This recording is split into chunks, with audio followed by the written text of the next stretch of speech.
நல்ல தகப்பனே, சர்வ வல்லமையுள்ள எங்கள் ஆண்டவரே, இந்த அருமையான நேரத்திற்காக உமக்கு ஸ்தோத்திரம். கிருபையுள்ள கரத்தில் எங்களை தாழ்த்துகிறோம். தேவனாகிய கர்த்தர் இம்மட்டும் நடத்தி கொண்டு வந்த எல்லா பாதைகளுக்காக ஸ்தோத்திரம். ஆண்டவரே, இந்த காலை வேளையில நீர் எங்களோடு கூட இடைப்பட்ட தயவுக்காக உமக்கு நன்றி.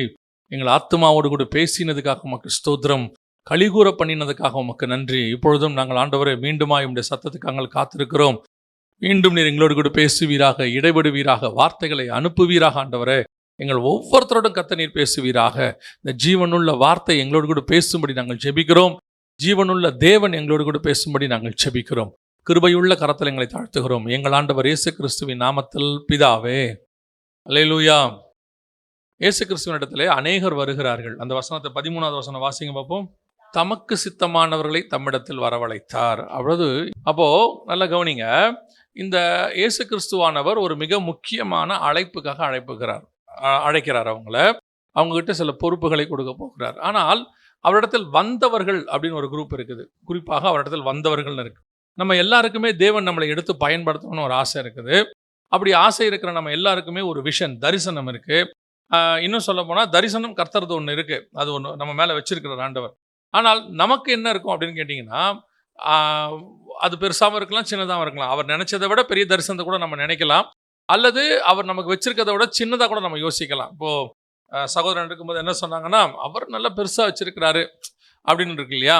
நாம் ரொம்ப சின்னதாக யோசிக்கிறோம். அந்த இடத்துக்கு நம்ம இன்னும் போகலை, நாம் ஆண்டவர்கிட்ட பாரபட்சம் இல்லை, எல்லாம் உண்மைதான். சில நேரங்களில் நாம் வச்சிருக்கிறத விட பெருசாக அவர் வச்சிருப்பாரு.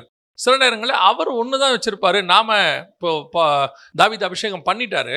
ஆனாலும் சவுலுக்கு இன்னும் ராஜாவாக இருக்கணும்னு என்ன இருக்குது, ஆசை இருக்குது. அவருக்கு அப்புறம் யார் வரணும்? யோனத்தான் வரணும். அவருடைய தாட் வேற மாதிரி இருக்குது. அது உலக பிரகாரமாக சரிதான், அவருடைய தாட் கரெக்ட் தான். ஆனால் தேவ திட்டம் வேறையாக இருக்கிறது. சில நேரங்கள் ஆண்டவர் நமக்கு ஒரு சில காரியங்களை சொல்லுவார். அந்த அழைப்பு, அந்த தரிசனம் இருக்கும். அந்த தரிசனம் என்னங்கிறத பார்த்தா ஓடணும். சில நேரத்தில் நம்ம கொஞ்சம் பெருசாக நினச்சி கர்த்தர் சித்தத்தை விட்டு வெளியே போயிடுவோம். அப்படியே அதை விட்டுட்டு நம்ம என்ன செய்யலாம் அப்படின்ட்டு வெளியே போயிடுவோம்.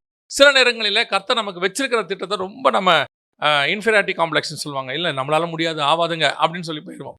ஆனால் கர்த்தர் என்ன எதிர்பார்க்கிறார்னா, தமக்கு ஒரு சித்தத்தை அல்லது தனக்கு ஒரு திட்டத்தை வச்சுட்டு தான் எல்லாரையுமே கூப்பிட்றார். அத்தனை பேரையும் அழைக்கும் போது கர்த்தருக்கு ஒரு திட்டம் இருக்கு. ஆனால் வருகிறவர்களில் அந்த வசனம் என்ன சொல்லு திருப்பி? பின்பு அவர் ஒரு மலையின் மேல் ஏறி தமக்கு சித்தமானவர்களை தம்மிடத்தில் வரவழைத்தார். அவர்கள் அவரிடத்திற்கு வந்தார்கள். அப்போ இயேசு கிட்ட அநேகர் வந்தார்கள். வந்தவர்களில் தமக்கு சித்தமானவர்களை அழைத்தார். அப்போ ஆண்டவர்கிட்ட வந்த எல்லாருமே, அத்தனை பேருமே அந்த அப்போஸ்தலருடைய பட்டத்துக்கோ அந்த காரியத்திற்கோ அழைக்கப்படவில்லை. தம்மிடத்தில் வந்தவர்களை கர்த்தர் என்ன செஞ்சாரு? செலக்ட் பண்ணார். ஆனால் தேவ திட்டம் யார் மேல் இருக்கிறதுன்னு பார்க்கணும். தம்மிடத்தில் வந்த தமக்கு சித்தமானவர்களை தம்மிடத்தில் வரவழைத்து, நிறைய பேர் வந்திருந்தாலும் கூட தமக்கு சித்தமானவர்களை தம்மிடத்தில் வரவழைத்து, அதான் ரொம்ப இம்பார்ட்டன்ட். அப்போ கர்த்தரிடத்தில் வந்தவர்களில் அவருக்கு சித்தம் யார் மேல இருக்குது, என்ன திட்டத்தில் இருக்குது, அதான் இம்பார்ட்டன்ட். வந்தவங்க எல்லாரும் அவர் திட்டத்தில் இருக்கிறாங்களா? எல்லாருக்கும் ஒரு திட்டம் இருக்கு. ஆனா அவருக்கு ஒரு திட்டம் இருக்கு. எல்லார் மேலேயும் கர்த்தர் என்ன பண்ணியிருக்கிறாரு? லேவி கோத்திரம் என்பது வேறு பிரிக்கப்பட்ட கோத்திரம். அவர் பிரிக்கும் போதே என்ன சொல்றாரு? லேவி கோத்திரத்துக்கு எந்த பங்கையும் என்ன செய்யாதீங்க, கொடுக்காதீங்க, அவர்களுக்கு நானே சுதந்திரம். ஆனா லேவி கோத்திரத்தில் ஆரோனுக்கு ஒரு திட்டம் இருக்கிறது. ஆரோனுடைய வம்சத்தின் மேல, குடும்பத்தின் மேல திட்டம் இருக்கிறது. அதே மாதிரி தான் நம்ம எல்லாருக்கும் ஒரு திட்டம் இருக்கு. அதுல அவருக்கு நம்ம மேல ஒரு திட்டம் இருக்கு. நாம அந்த பர்டிகுலர் திட்டத்தில் இருக்கிறோமா அப்படிங்கிறது தான் இம்பார்ட்டன்ட். விசேஷித்த அழைப்பு, இப்படி வச்சுக்கோங்களேன். விசேஷித்த அழைப்பு ஒன்று இருக்கும். அந்த விசேஷித்த அழைப்பை கர்த்தர் யாருக்கிட்ட கொடுக்குறாரு? அவர்கிட்ட நிறைய பேர் வராங்க. 5000 பேர் வந்துட்டாங்க சாப்பிட்றதுக்கு. அவர் 4வது அதிகாரம் மத்திய சுவிசேஷ மலை மேலே ஏறி பிரசங்கம் பண்ண ஆரம்பிக்கும் பொழுது பார்த்தீங்கன்னா நிறைய பேர் வராங்க. அந்த பிரசங்கம் முடிஞ்ச உடனே தான் அவர் என்ன செய்யறாருன்னா, தமிழத்தில் வந்தவர்களை கூப்பிட்டு என்ன செய்யறாரு? 12 பேர்களை அழைக்கிறார். அப்படிதானே இருக்குது? அப்படிதான் அவர் அழைக்கிறார். அப்படி இருக்கும் பொழுது எல்லார் மேலையும் இந்த திட்டம் இருக்குதா, அவருடைய சித்தம் இருக்குதான்னா இல்ல, அப்படி இல்லை. வசனம் சொல்லுது, தமக்கு சித்தமானவர்களை தம்மிடத்தில் அழைத்து. அப்போ தமக்கு சித்தமானவர்கள் அப்படிங்கிறத கர்த்தர் என்ன கிரைட்டீரியால அப்படின்னும் போது எனக்கு ஆண்டவர் சில காரியங்களை உணர்த்தினார். அப்படி உணர்த்தினதுக்கு ஆண்டவர் கொடுத்ததான சில வார்த்தைகளை தான் நாம இன்னைக்கு பார்க்க போறோம். இப்போ ஆண்டவர் தம்மிடத்தில் வந்தவர்களில் சிலரை தெரிந்து கொண்டார்னு இருக்கு இல்லையா, சித்தமானவர்களை தெரிந்து கொண்டார்னு இருக்குல்ல. இப்போ நீங்க ஆண்டவர் கூப்பிடும் பொழுது அல்லது ஆண்டவர் அழைக்கும் போது, இப்போ வந்தவங்களில் உங்களுக்கு அழைப்பு இருக்கான்றதான் ரொம்ப முக்கியம். நமக்கு அந்த அழைப்புக்குள்ள நம்ம வரோமா, அழைப்பு இருக்கால் இல்லை, அந்த அழைப்புக்கு பாத்திரவான்களா இருக்கிறோமா அப்படிங்கிறது தான் இப்போ முக்கியம், வெரி இம்பார்ட்டன்ட். அப்படி இருக்கும் பொழுது இப்போ முதலாவதாக ஒரு அழைப்பு ஆண்டவர் கொடுக்கிறார். ஒரு அழைப்பை கொடுக்கும் பொழுது அதுல என்ன எப்படிப்பட்டவங்க இருக்கிறாங்கன்னு பாருங்க. வாசிங்க. 2 பேதுருவின் புஸ்தகம் 2ஆம் அதிகாரம் 5வது வசனத்தை வாசிங்க. நீதியை பிரசங்கித்தவனாகிய நோவா முதலான 8 பேரை காப்பாற்றி. ஆண்டவர் என்ன செய்யறாரு? ஒரு 100 வருஷமாக ஒரு அழைப்பு கொடுக்கிறார். 100 வருஷமா ஒரு அழைப்பு. இந்த அழைப்பு எப்பேற்பட்டதாக இருக்கிறதுனா, அடுத்த ஜெனரேஷன், இப்போ உலகம் அழிச்சிட்டு அடுத்த ஒரு ஜெனரேஷன் ஆரம்பிக்க போறார். அந்த ஜெனரேஷனுக்குரியவங்களை தான் இப்போ அழைக்கிறார். ஆண்டவருடைய நோவாவை கூப்பிட்டு ஆண்டவர் கூப்பிட சொன்னது எதுக்காகனா, அந்த பேழை ஜலப்பிரளயத்துக்கு அப்புறம் இந்த பூமியில இறங்கி அராரத் மலையில இறங்கி பலுகி பெருகி நெக்ஸ்ட் ஜெனரேஷனை உருவாக்க போகுது. இன்னும் சொல்ல போனா அடுத்த யுகத்தை கொண்டு வர போகுது. அப்படி ஒரு பயங்கரமான மாஸ்டர் பிளான் இருக்கு. அந்த மாஸ்டர் பிளானுக்கு கர்த்தர் அழைக்கிறார். மாஸ்டர் பிளானுக்கு என்ன செய்யறாரு? கர்த்தர் அழைக்கிறார். அழைக்கும் பொழுது வசனம் சொல்லுது 8 பேர் மாத்திரம் அப்படின்னு இருக்கு. அதுல அவங்க குடும்பம் அப்படின்னு நீங்க பார்க்க கூடாது. குடும்பத்திலேயே அழைப்புக்கு வராதவங்க இருக்கிறாங்க இல்லையா? அவங்க பசங்க நினைச்சுதான் என்ன பண்ணிருக்கலாம்? அந்த அழைப்புக்குள்ள வராமையே போயிருக்கலாம். பசங்க சொல்லிருக்கலாம் முடியாதுப்பா அப்படின்னு சொல்லிட்டு போயிட்டே இருக்கலாம். எல்லாம் வாலிப பசங்க, திருமணமான பசங்க, அவங்க நினைச்சிட்டா செஞ்சிருக்கலாம். இன்னும் சொல்ல போனா தாவீதோடைய அழைப்பை அப்சலோம் புரிஞ்சு கொள்ளவே இல்லை இல்லையா? ஆரோனுடைய அழைப்பை நாதாப் அபியூ புரிஞ்சு கொள்ளவே இல்லை. சாமுவேல் அழைப்பை அவங்க பசங்க புரிஞ்சு கொள்ளவே இல்லை. அதே மாதிரிதான் உங்களுக்கு சொல்றேன். ஆனால் அந்த அழைப்பை புரிந்து கொண்டவர்கள் எத்தனை பேர் அப்படின்னு பார்த்தீங்கன்னா ஒரு 6 பேர். நோவா இன்னும் சொன்னா 7 பேர். நோவாவுடைய அழைப்பை புரிந்து கொண்டவர்கள் 7 பேர். ஏன்னா சில நேரத்தில் மனைவியும் அதை புரிஞ்சு கொள்ளாமல் இருக்கலாம். யோபுவோட அழைப்பை யார் புரிஞ்சு கொள்ளல? அவன் மனைவி புரிந்து கொள்ளவே இல்லை பாருங்களேன்.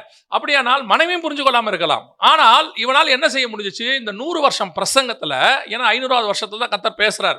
ஸோ அப்போ நல்லா கவனிச்சுக்கொள்ளுங்க. 500வது வயசுல கர்த்தர் பேசுறாரு. 600வது வருஷம் தான் ஜலப்பிரளயம் வருது. 7ஆம் அதிகாரத்துல இருக்கு 11வது வசனத்துல. அப்ப இந்த 100 வருஷம் கர்த்தர் பேசுறார், நோவாவை கொண்டு பேசுகிறார். ஒரு 7 பேரைத்தான் அவனால் என்ன செய்ய முடிஞ்சிச்சு? ஆதாயம் பண்ண முடிஞ்சிச்சு. ஆனால் அழைப்பு பூமியில் இருக்கிற எல்லோருக்கும் கொடுக்கப்பட்டது. அத்தனை பேருக்கும் நீதியை பிரசங்கித்தவனாகிய நோவா. இன்னும் நீங்க ஒரு வசனத்தை வாசிங்க. 1 பேதுருவின் புஸ்தகம் 3ஆம் அதிகாரம் 19-20 வாசிங்க. காவலுள்ள ஆவிகளுக்கு பிரசங்கித்தார். அந்த ஆவிகள் பூர்வத்திலே நோவா பேழையை ஆயத்த பண்ணும் நாட்களிலே தேவன் நீடிய பொறுமையோடே காத்திருந்து, அப்போ இந்த 100 வருஷமா கர்த்தர் நீடிய பொறுமையா இருந்துதான் பிரசங்கத்தை கொடுத்திருக்கிறார் நோவாவுக்கு. 100 வருஷமா நோவா பிரசங்கம் பண்ணும்போது கர்த்தர் நீடிய பொறுமையோட காத்திருந்து பிரசங்கம் பண்றாரு. நீடிய பொறுமையோட காத்திருந்து வாசிங்க. கீழ்ப்படியாமல் போனவர்கள். என்ன கீழ்ப்படியாம போனாங்க? கீழ்ப்படியாம போறதுக்கு என்ன காரணம்? நோவாவுடைய காலத்துல இந்த 100 வருஷமா பிரசங்கம் பண்ண இந்த 7 பேரை தவிர மிச்சம் யாருமே கீழ்ப்படியவில்லை. என்ன கீழ்ப்படியவில்லை அப்படின்னு கேட்டீங்கன்னா, மத்திய 24, 37, 38 சொல்லுது, நோவின் காலத்தில் எப்படி நடந்ததோ அப்படியே மனுஷகுமாரன் வரும் காலத்திலும் நடக்கும். எப்படி எனில் புசித்தும் குடித்தும் பெண் கொண்டும் பெண் எடுத்தும்.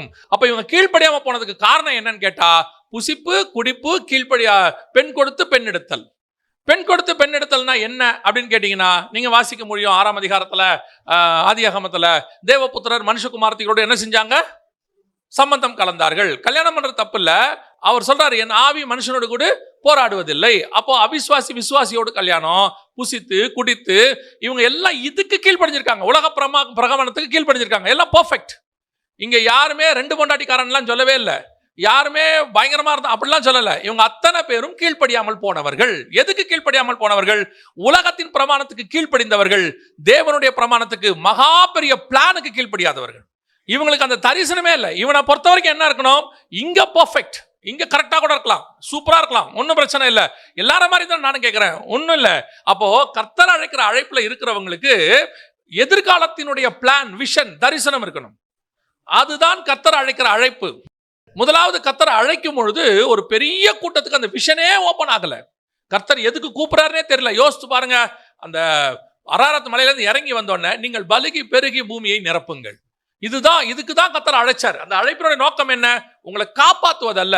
நோவாவை பொறுத்த வரைக்கும் என்ன இருந்திருக்கும்? கர்த்தர் நம்மளை காப்பாத்துறாரு, பேழைக்குள்ள வைக்கிறாரு. இப்போ இதே தான் நம்ம எல்லாருக்கும். இப்போ நம்மளை பொறுத்த வரைக்கும் என்ன? போஷிக்கிறாரு, எல்லாம் செய்யறாரு, கர்த்தர் காப்பாத்துறாரு, பாவத்துல இல்லாம பாத்துக்கிறாரு, ஆண்டவர் இந்த உபத்திரவத்துக்கு நடுவுலையும் வச்சுக்கிறாரு. இது மட்டும் அல்ல, இதுக்கு பின்னாடி உங்களை கொண்டு ஹெவன்லி பிளான் ஒன்று இருக்கு. அந்த பிளானுக்கு கீழ்ப்படிந்தவங்க தான் இதுல வர முடியும். அவருக்கு விட்ட வர வேண்டியவர்கள் அந்த பிளான் உடையவர்களா இருக்கணும். எந்த பிளான்? அதுக்கப்புறம் பலுகி பெருகி பூமியை நான் நிரப்புவேன். ஒரு நாள் ஆண்டவர் இதை படிச்சுட்டு இருக்கும்போது ஒரு கம்பாரிசன் சொல்லி கொடுத்தாரு. ஆச்சரியமா இருந்துச்சு. இப்போ நோவா பேழையை எத்தனை வருஷம் ஆயத்தம் பண்ணாரு? எத்தனை வருஷம் ஆயத்தம் பண்ணாரு? 100 வருஷம் ஆயத்தம் பண்ணாரு. எத்தனை வருஷம் அந்த பேழை ஊழியம் பண்ணுச்சு? எத்தனை வருஷம் அந்த பேழை ஊழியம் பண்ணுச்சு? 1 வருஷம் தான் ஊழியம் பண்ணுச்சு.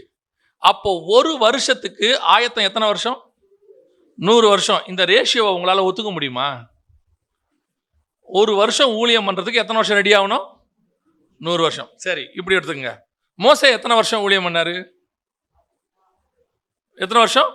40 வருஷம் மினிஸ்ட்ரி பண்ணாரு. எத்தனை வருஷம் ரெடி ஆனாரு? 40 வருஷம் ரெடி ஆனாரு. எகிப்தையும் சேர்த்துட்டா 80 வருஷம் ரெடி ஆனார். அப்ப 40 வருஷம் ஊழியத்துக்கு எத்தனை வருஷம் ரெடி ஆகணும்? 80 வருஷம் ரெடி ஆகணும். சரி, இப்படி வாங்க. இயேசு கிறிஸ்து எத்தனை வருஷம் ஊழியம் பண்ணாரு?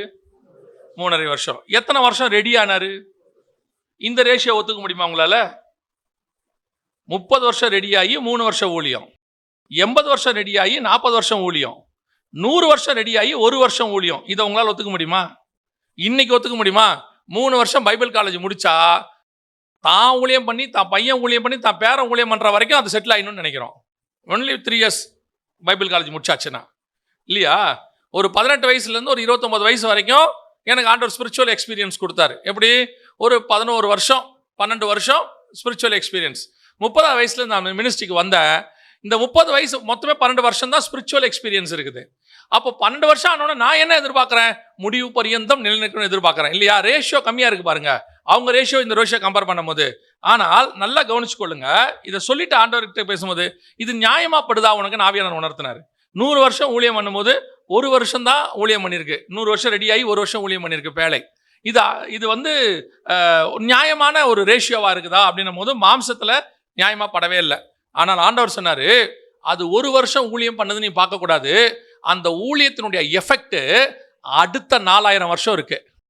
அது உள்ள இருந்து வந்தவங்க தான் இன்னைய வரைக்கும் பல்லுகி பெருகி பூமியில இருக்கிறாங்க. 40 வருஷம் தான் ஊழியம் பண்ணாரு மோசே, 80 வருஷம் ரெடி ஆனாரு. ஆனா அவர் பண்ண அந்த நியாயப்பிரமாணம் வாங்கி கொண்டு கொடுத்துட்டு போனாரு, அடுத்த 2000 வருஷத்துக்கு பூமியில இருந்துச்சு. இயேசு கிறிஸ்து 3.5 வருஷம் ஊழியம் பண்ணாரு, 30 வருஷம் ரெடி ஆனாரு. ஆனா அடுத்த 2000 வருஷம் பாவ மன்னிப்பு இன்னும் பூமியில இருந்துகிட்டே இருக்குது. அப்போ நீங்க எவ்வளவு ஊழியம் பண்றீங்கிறது முக்கியம் இல்ல, உங்க ஊழியம் எவ்வளவு பெரிய தாக்கத்தை நீங்க போன பிறகு ஏற்படுத்துது, அந்த விஷன் இருக்கணும், பின்னாடி இருக்கணும் அந்த விஷன். யோசிச்சு பாருங்க, எங்கேயோ எபேசு சிறையில ஒரு லெட்டர் எழுதுறாரு. எபேசுக்கு ஒரு லெட்டர் எழுதுறாரு, எபேசியருக்குன்னு எழுதுறாரு. பவுலுக்கு தெரியுமா இதை நான் எழுத போறது எபேசியருக்கு? அவ்வளவுதான் அவன் நினைச்சிருப்பாரா? இல்ல, அவரே சொல்றாரு, இதை வாசித்து மற்ற சபைகளிலும் வாசிங்கன்றாரு. அப்ப என்ன அர்த்தம்? அன்னைக்கு ஒரு 2 வருஷம் நான் ஜெயிலுக்குள்ள இருந்து லெட்டர் எழுதினேன். 2000 வருஷமா எத்தனையோ பேரை ஜெயில இருந்து அது விடுதலை ஆக்கிக்கிட்டு இருக்குது.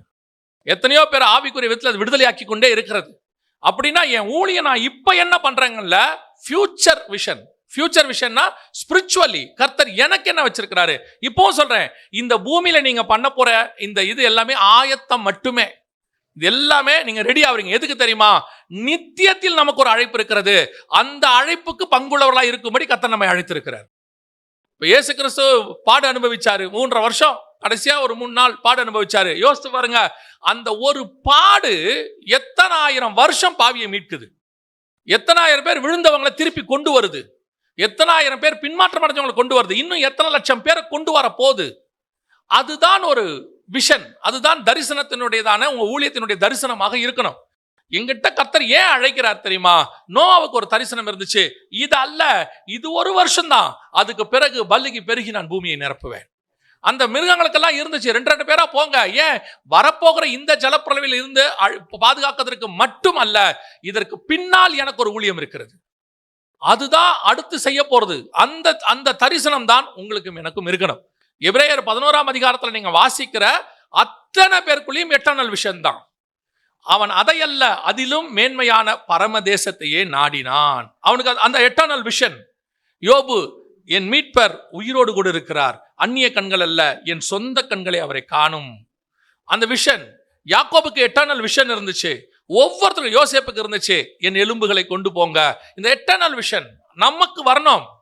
அதுதான் கர்த்தர் அழைக்கிற அழைப்பின் அந்த கூட்டத்தில் கர்த்தர் தெரிந்து கொள்ளுகிறவர்கள். வரவங்க சிலர் வரவே இல்லை. நோவா கிட்ட ஃபர்ஸ்ட் ஒரு கூட்டம் அழைக்கப்பட்டாங்க, எத்தனையோ பேருக்கு அழைப்பு கொடுக்கப்பட்டுச்சு. ஆனா இவங்க யாருமே வரவே இல்லை. ஏன்னா இவங்க எல்லாருக்குமே அந்த எட்டர்னல் விஷன் கிடையாது. ஒரு 8 பேருக்கு மாத்திரம் இருந்துச்சு. அது எனக்கு ரொம்ப ஆச்சரியம். என்னன்னா, அந்த வாலிப பசங்க அவங்க மனைவிகள் இனி கொண்டு வர முடியுமானா நமக்கு தெரியாது. தம்முடைய பிள்ளைகளை விஷனுக்குள்ள நம்மளால் கொண்டு வர முடியுமா? தம்முடைய பிள்ளைகளை என்னுடைய அந்த மனைவிமார்களை கொண்டு வர முடியுமா? இன்னைக்கு அவ்வளோ கஷ்டமா இருக்கு. ஊழியக்காரங்களா இருக்கட்டும், ஆவிக்குரியவர்களா இருக்கட்டும், தன்னுடைய விஷனை தங்க பிள்ளைகளுக்குள்ள நுழைக்கிறதுக்கு படாத பாடுபடுறாங்க. எத்தனை எதிர்ப்பேச்சு. ஏன் எதற்கு? ஆண்டவரை பார்த்து என்ன கேட்கக்கூடாதான்? ஒய் அப்படின்னு கேட்கக்கூடாதான். கர்த்தர் ஒன்று சொன்னா எஸ் தான், ஒய் கிடையாது, ஏனே கிடையாது. ஓகே ஆண்டவரே, அந்த கீழ்ப்படிதல் இருக்குல்ல, கேட்காம கீழ்ப்படிதல், அதுதான் விசுவாசத்தினுடைய ஸ்டார்டிங். ட்ரஸ்ட். ஒண்ணுமே கேட்காம அப்படியே கீழ்ப்படுகிறங்க. இப்போ ரெபேக்கால கூப்பிட்டு கேட்குறாங்க, இந்த மனுஷனோடு கூட போகிறாயா அப்படின்னு கேட்குறாங்க. ஈசாக்க பார்க்கல, என்ன இருக்குன்னு தெரியாது. ஈசாக்குடையதான கலர் தெரியாது. No WhatsApp, no Facebook, Twitter கிடையாது, எதுவும் கிடையாது. ஈசா கலர் தெரியாது, ஈசாக்குடைய ஸ்பிரிச்சுவாலிட்டி தெரியாது, ஒன்றுமே தெரியாது. ஒன்னே ஒன்று கூப்பிட்டு கேட்குறாங்க, நான் போகிறேன். இதுதான் ஃபெய்த், இதுதான் விசுவாசிச்சு நடக்கிறது. ஒன்று எனக்கு தெரியாது. இன்னைக்கு எல்லாத்தையும் பார்த்து இன்ஃப்ராஸ்ட்ரக்சர் எல்லாம் பார்த்த பிறகும் ஒரு விசுவாசம் வரமாட்டேங்குதுல்ல. அதுக்கு காரணம் என்னன்னா, எனக்குள்ள இருக்கிற ஒய், ஏன், எப்படி, எதனால, முடியுமா, இந்த கொஸ்டினே வேண்டாம். ஆண்டவர் ஊழியத்துக்கு என்ன அழைத்த போது 2004 ஆவியானவர் ஒரு விஷயம் மட்டும் ரொம்ப ஸ்ட்ராங்கா என்ன இன்சிஸ்ட் பண்ணிட்டே இருந்தார். 2003 ஏப்ரல்ல ஆண்டவர் கூப்பிட்டார், மினிஸ்ட்ரி வான்னு சொல்லி கூப்பிட்டார். அந்த மினிஸ்ட்ரியை கூப்பிட்ட நாளிலிருந்து நான் போய் என்ன பண்ண போறேன், எப்படி மினிஸ்ட்ரி பண்ண போறேன்ற கொஸ்டினே எனக்கு வரவே இல்லை. ஆனா எனக்கு பேக்ரவுண்டே கிடையாது, எனக்கு ஊழியம் பேக்ரவுண்ட் கிடையாது, பைபிள் காலேஜ் முடிக்கல, யாரை போய் பார்க்கணும்னு தெரியாது, யாருக்கிட்ட அசிஸ்டன்ட் ஆகணும்னு தெரியாது, ஒண்ணுமே தெரியாது, எதுவுமே தெரியாது. ஏன்னா எனக்கு போதகர் அழைப்புக்கு, அதாவது மெய்ப்பன் அழைப்பு கிடையாது. அதனால எங்க பாஸ்டர் கிட்ட போய் சேர முடியாது, எந்த இல்லை, பிளாங்கா இருக்கு. ஆனால் கொஸ்டினே எனக்கு வரவே இல்லை, அந்த கேள்வியே எனக்கு வரல, என்ன பண்ண போறோம் அப்படின்னு வரவே இல்லை, பிளாங்கா இருந்துச்சு. இன்னும் சொல்ல போனா, நேற்று கூட பேசிட்டு இருந்தேன், நான் வரேங்கிறத, எங்க வீட்டாருக்கு மினிஸ்ட்ரிக்கு வரேன்றத நான் இந்தியா வர வரைக்கும் சொல்லலை, சொல்லவே இல்லை. ஏன்னா டிஸ்கரேஜ் பண்ணிடுவாங்களோ அப்படின்னு எனக்கு ஒரு பயம். நான் டிரான்சிட், எனக்கு பஹ்ரைனில் இறங்கி தான் ஃபோன் பண்ணி சொன்னேன், இன்னும் ஒரு 4 மணி நேரத்தில் இந்தியாவுக்கு வந்துடுவேன். ஏன், என்னாச்சு? நாங்கள் ஒன்றும் இல்லை, லீவு, அதனால வரேன்னு. இறங்கின உடனே என்ன கேட்டாங்க, எப்பப்பா திருப்பி போகிற, டிக்கெட் போட்டிருக்கிறேன். நாங்கள் வீட்டுக்கு போய் சொல்கிறேன்ட்டு போயிட்டேன். வீட்டில் போய் தான் சொன்னேன், நான் ஊழியத்துக்கு வந்திருக்கிறேன், இனி போக மாட்டேன்னு சொல்லி. யாருக்கிட்டையும் சொல்லலை, வீட்டில் கூட சொல்லலை. எதுக்கு நான் சொல்கிறேன், எனக்கு ஒரு பயம் இருந்துச்சு, இவங்க எல்லாம் நிறுத்திடுவாங்களோ. என்னுடைய ட்ரஸ்ட் முழுக்க வேர்ட் ஆஃப் காட் மேலே தான் இருந்துச்சு. அழைத்தவர் உண்மை உள்ளவர், முடிவு பரியந்தம் நடத்த அவர் போதுமானவராக இருக்கிறார். இப்பவும் சொல்றேன், உங்களுக்கு அந்த எட்டர்னல் விஷன் வரணும், அப்போதான் ஃபெய்த் வரும். ஃபெய்த் எப்போ உங்களுக்கு போகும் தெரியுமா? சில நேரங்களில் இந்த எட்டர்னல் விஷன் இல்லாத போது. என்ன கூப்பிட்டாரா, ஏதோ ஒரு திட்டத்தோட தான் கூப்பிட்டுருக்கிறாரு. அது இப்போ நடக்கிறதும் இல்லை, இனிமேல் நடக்கிறதாக இருக்கிறது. இயேசு கிறிஸ்து பாருங்க, உங்களை என்னை மீட்டாச்சு, பரலோகம் இருக்கு, அவ்வளோதானே, விட்டுற வேண்டியதானே. உங்களை ஒரு நாள் பரலோகத்துக்கு கூட்டு போன்னு சொல்லாமல. அவர் திருப்பி சொல்றாரு, உங்களுக்கு ஒரு வாசஸ்தலத்தை நான் ஆயத்தம் பண்ண போகிறேன். என் பிதாவுக்கு அநேக இருக்கு, ஆனா நான் போய் என்ன பண்றேன், ரெடி பண்றேன்றாரு. அவரோட அர்த்தம் என்ன? ஏற்கனவே பூமி இருந்துச்சு, அந்த பூமி ஒழுங்கின்மையும் வெறுமையுமா இருந்துச்சு, அதை ரெடி பண்ணி ஆதாமுக்கு அவர் கொடுத்தாரு பாருங்களேன். அந்த மாதிரி இப்போ உங்களுக்கு எனக்கு ரெடி பண்றாராமா. இந்த பூமியில வாழ்றதுக்கு மண் இருக்கணும், மண் இருந்தா தான் ஆதாம செய்ய முடியும். அப்ப நம்ம வாழ போறது ஸ்பிரிட் வேர்ல்டு, அந்த ஸ்பிரிட்ல உள்ளதான காரியங்கள் எல்லாம் ரெடி பண்றாரு. ஒரு நாள்ல ரெடி பண்ணி கொடுத்த பூமியை இப்படி இருக்குது, 2000 வருஷமா ரெடி பண்ணிட்டு இருக்காரு. எப்படி இருக்கும்? இந்த விஷன் வரணும். அழிவுள்ளதான இது அழியாமையும், சாவுக்கு ஏதுவான சாவாமையும் தரித்து கொள்ளும், அந்த விஷன் வரணும். எனக்கு ஒன்று நியமிக்கப்பட்டிருக்கிறது, அந்த விஷன் வரணும். அது என் கண்கள் காணவும் இல்லை, காதுகள் கேட்கவும் இல்லை, ஆவியிலே கர்த்தர் வெளிப்படுத்துகிறார், அந்த விஷன் வரணும். அந்த பூமி எப்படி, அந்த வானம், அந்த எனக்கு கர்த்தர் வச்சிருக்கிறது எப்படி, அதை நோக்கி, அதுதான் எட்டர்னல். இந்த எட்டர்னல் விஷனை வச்சிருந்ததுனால தான் ஆபிரகாமால போக முடிஞ்சிச்சு. இது இல்லாததுனால தான் நோவா காலத்துல யாராலையுமே வர முடியல. அவங்க அத்தனை பேரும் பூமியை பொறுத்த வரைக்கும் அவங்க எல்லாம் எப்படி இருந்தாங்கன்னு தெரியாது. அவங்க சீர்கேடு, கொடுமை எல்லாம் இருக்கு. ஆனால் அவங்க அத்தனை பேருக்கும் ஒரு வார்த்தையில் ஆண்டவர் முடிச்சிட்டாரு, கீழ்ப்படியாமல் போனவர்கள். ஏன், எதுக்கு கீழ்ப்படியில? எட்டர்னல் விஷன், எட்டர்னல் காலிங், அதுக்கு அவங்க கீழ்ப்படியில. உங்களை ஆண்டவர் அழைக்கும் போது தயவு செய்து இந்த மாதிரி காரியங்களை எதிர்பார்க்காதீங்க. உங்க விஷன் எட்டர்னலாக இருக்கட்டும். எடுத்து நம்பி தைரியமா கால வைங்க, விஷன் எட்டர்னலாக இருக்கும். 2வது, இயேசு கிட்ட வந்தவர்களில், அடுத்து வாசிங்க, யோவான் எழுதின சுவிசேஷம் 6ஆம் அதிகாரம் 26வது வசனம் வாசிங்க. இயேசு அவர்களுக்கு பிரதியுத்தரமாக, நீங்கள் அற்புதங்களை கண்டதினால் அல்ல, நீங்கள் அப்பம் புசித்து திருப்தியானதினாலேயே என்னை தேடுகிறீர்கள் என்று மெய்யாகவே உங்களுக்கு சொல்லுகிறேன். அப்ப இவெல்லாம் யாருக்கு, எதுக்காக ஆண்டவரை தேடினவன்?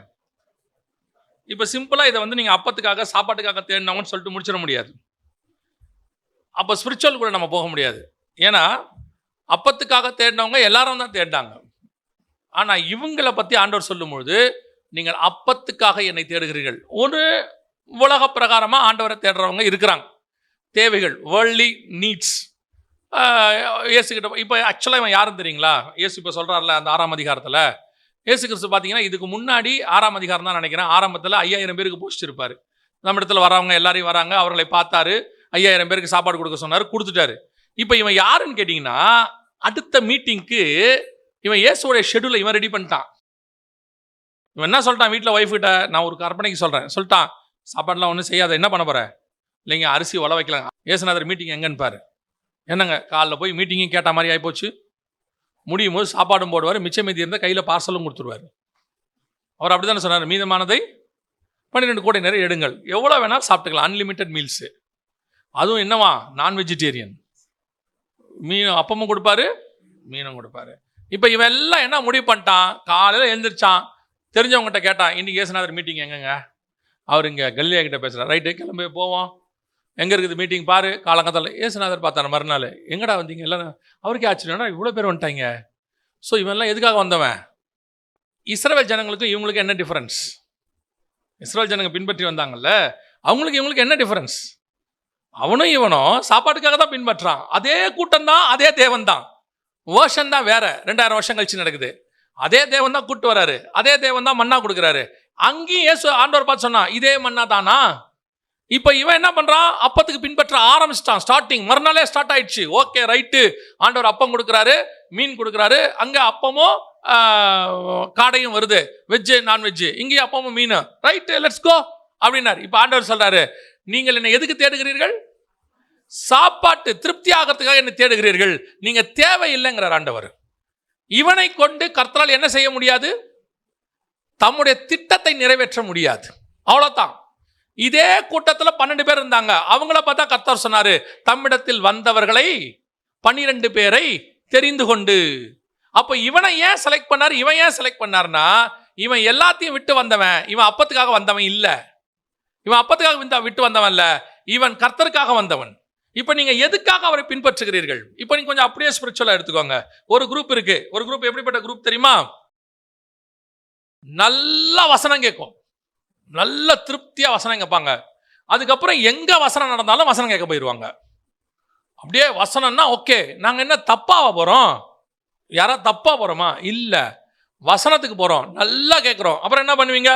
நல்ல வசனம் கேட்டுட்டு திருப்தியா சாப்பிட்டு சந்தோஷமா பிரைஸ் தி லார்ட் ஹalleluya ஆண்டவர் கேட்பாரு. இனி எதுக்கு இப்போ ஃபாலோ பண்ற? அப்பத்துக்கு ஃபாலோ பண்ற. அப்போ கேட்கக்கூடாதா? வசனம் கேட்கக்கூடாதா? வெறும் கேட்கிறவர்களாய் மாத்திரம் அல்ல, சித்தத்தை செய்கிறவர்களாய் மாறணும். இந்த அப்பத்தை சாப்பிட்டவன்ல அந்த 12 பேரும் இருக்கிறான். அந்த 12 பேரும் அவருடைய அப்பத்தை சாப்பிட்டவன் தான். ஆனால் அவங்கிட்ட திருப்பி அப்பத்தை பிட்டு கொடுக்குறாரு. அதே 12 பேர் ஆண்டவர் என்ன செய்யறாரு?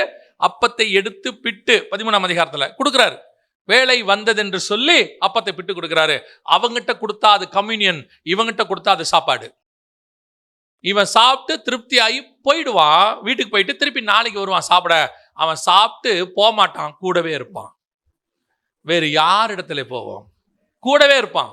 இப்ப கர்த்தருக்கு தேவை அப்பத்தை சாப்பிட்டு திருப்தியாகி போகிற கூட்டம் அல்ல, அவரோடு கூட இருந்து சித்தத்தை செய்கிற கூட்டம். இன்னைக்கு யோசிச்சு பாருங்க, எத்தனை சபை இருக்குது, எத்தனை டினாமினேஷன், எத்தனை விசுவாசி. இப்போ நீங்களும் இருக்கீங்க, எல்லாரும் இருக்கிறோம், நானும் இருக்கிறேன், எல்லாரும் இருக்கிறோம். அத்தனை பேரும் அவரிடத்துல இருந்து வார்த்தையை வாங்குறோம், சாப்பிட்றோம், ஆத்மால திருப்தி ஆகுது, சந்தோஷமாவும் இருக்கு. ஒரு காலத்துல அப்பத்துக்கு வராத குரூப். எப்போ நான் என்னுடைய கணக்கில் வச்சு நான் சொல்லுவேன், ஒரு காலத்துல வசனத்துக்குன்னு ஒரு சபை இருந்துச்சு.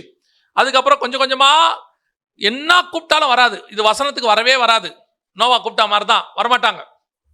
அற்புத அடையாளம் மட்டும் வருவாங்க, வர்றதுக்கு வரமாட்டாங்க. இப்போ கொரோனா காலத்துக்கு பிறகு கொஞ்சம் வசனத்து பக்கம் சபைகள் எல்லாம் திரும்பி இருக்குது. நல்லா நிறைய சபைகள் வசனத்து பக்கம் திரும்பி இருக்கு. ஆனால் இப்படி வர கூட்டத்தில் அடுத்து ஒரு குரூப் இருக்குது. இது என்ன குரூப் தெரியுமா?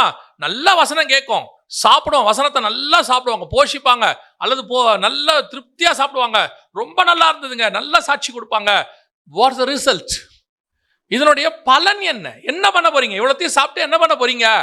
அதான் கேள்வி. உங்களுக்கு தெரியும் தானே, எல்லாம் சாப்பிட்டு எக்ஸசைஸ் பண்ணாட்டி வேலை செய்யாட்டி என்ன ஆயிடுவோம்? ஒபிசிட்டி வந்துடும். எல்லாத்துக்கும் என்ன வந்துடும்? அவ்வளோதான். ஒரு விதமான அந்த ஒபேசிட்டியோட முடிவு என்ன தெரியுமா? மரணம். இப்போ பவுல் சொல்றாருல்ல, கம்யூனியன் நீங்க சொல்லும் போது அபாத்திரமாய் போஜனமானம் பண்ணுகிறவர்கள் அப்படின்னு சொன்னோம். உங்களில் சிலர் வியாதி உள்ளரை, ஒரு சிலர் நித்திரையும் அடைந்திருக்கிறார்கள். இதை பொதுவாக நம்ம எப்படி எடுத்துக்கிறோம்? கம்யூனியன்ல கொடுக்கக்கூடியதான ஒரு அது அபாத்திரமா பூசிக்கூடாது, எல்லாம் ஓகே தான் இருக்கு. இப்போ இப்படி எடுத்துக்கொள்ளுங்க, 3.5 வருஷம் யூதாசு ஆண்டோட உட்காந்து அப்பம் பிடிச்சிருக்கான் இல்லையா? ஆனால் அவன் புசிக்கும் பொழுது அந்த வசனம் அவனுக்குள் போகவே இல்லை. கர்த்தர் அவனையும் தமக்கு சித்தமானவர்களை தெரிந்து கொண்டார். அவனையும் தெரிஞ்சுக்கிட்டார். 12 பேர்ல அவனும் இருக்கிறான். நல்ல வசனம் கேட்கிறான், கூடவே இருக்கான், ஏசு கூடவே டிராவல், எங்க போனாலும். இன்னும் சொல்ல போனா பயங்கரமான டேலண்டட் ஃபெலோ. எல்லாரும் சொல்றாங்க ஸ்காரியோத் அல்லாத யூதாஸ் காரியோத் 2 பேர் இருக்காங்க. அந்த யூதாஸ் காரியோத்து இருக்கிறதுலயே பயங்கரமான டேலண்டட் ஃபெலோவான். ஸ்காரியோத்துங்கிறது அப்படி ஒரு முக்கியமான இதுவான். அவன் வந்து அவ்வளோ காரியங்கள் செய்யறானம்மா. அவனை வசனம் சொல்லுது 3.5 வருஷம் கூட இருந்திருக்கிறான், நல்ல வசனம் கேட்டிருக்கிறான், இயேசு செய்த அற்புதங்களை பார்த்திருக்கிறான். இன்னும் சொல்ல போனா இயேசு அற்புத அடையாளங்களுக்கு அனுப்புறாரு, கூட போய் செஞ்சுட்டு வரான். எல்லாம் இருக்கு, மினிஸ்ட்ரி எல்லாம் இருக்கு. பட் அவனுக்குள்ள கர்த்தருடைய விஷன் இல்லை, தரிசனம் இல்லை. அவனுடைய தரிசனம் வேறையா இருக்கு. நல்லா சாப்பிட்ட குரூப் இது, அழைக்கப்பட்டதுல சாப்பிட்ட குரூப். அப்ப இந்த மாதிரி ஒரு குரூப் இருக்கு இன்னைக்கு. இவங்க நல்லா வசனம் கேட்பாங்க, எல்லாம் சொல்ல போனா அந்த நேரத்தில் அவங்கள மாதிரி எந்துவான ஆளையே நீங்க பார்க்க முடியாது. சிலருக்குலாம் அந்த வசனம் கேட்கும் போது, அந்த செய்தியை கேட்கும் போது ஒரு எந்து வரும், அல்லது அவங்களுக்குள்ள ஆவியானவர் பேசுவார் உண்மையிலேயே. ஆனால் அதுக்கப்புறம் அது தொடர்ந்து கிரியை செய்தான்றதான் கேள்வி. தொடர்ந்து கிரியை இல்லை, அவங்க எங்க கேட்டாங்களோ அங்கேயே அதை விட்டுட்டு போயிடுவாங்க. இயேசுவோட இரவும் பகலும் 3 நாள் இருந்து வனாந்தரத்தில் அப்பம் புசிச்சவங்க இருக்கிறாங்க, கூடவே இருந்து அப்பம் புசிச்சவங்களும் இருக்கிறாங்க. டிஃபரன்ஸ் இருக்கு 2 பேருக்கும். அந்த டிஃபரன்ஸ்ல கூடவே இருந்து 10 நாள் இருந்து அப்பம் புசிச்சவங்கள்ல ஒருத்தன் காட்டி கொடுக்கிறவனா இருக்கான், ஒருத்தன் மறுதளிக்கிறவனா இருக்கிறான், ஒருத்தன் சிலுவை வரைக்கும் கூட வரவனா இருக்கிறான். எல்லாரும் ஓடி போறவங்க, வஸ்திரத்தை விட்டு நிர்வாணமா ஓடி போறவன் ஒருத்தன் இருக்கான், காட்டி கொடுக்கிறவன் ஒருத்தன் இருக்கான், மறுதளிக்கிறவன் ஒருத்தன் இருக்கான். ஆனா ஒருத்தன் சிலுவை வரைக்கும் வந்து கூடவே நிக்கிறவனும் இருக்கிறான். எல்லாருக்கும் இயேசு ஒரே மாதிரி தான் போஷிச்சார், எல்லாருக்கும் ஒரே சாப்பாடு தான் கொடுத்தாரு. அப்போ இவங்க அத்தனை பேர் மேலே அவருக்கு சித்தம் இருந்துச்சு. கூப்பிட்டவங்க தான் இவங்க எல்லாரும்.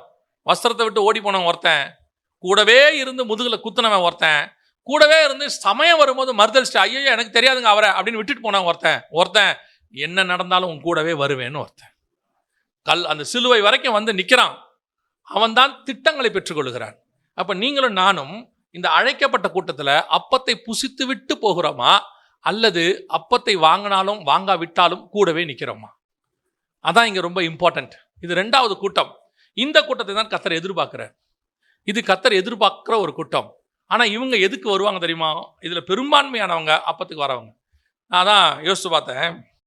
2 சாமுவேல் புஸ்தகம் 6ஆம் அதிகாரத்தில் இஸ்ரவேல் திரள் கூட்டமாகிய ஸ்திரீ புருஷருக்கு ஒவ்வொரு அப்பத்தையும் ஒவ்வொரு இறைச்சி துண்டையும் ஒவ்வொரு படி திராட்சரசத்தையும் பங்கிட்டான்.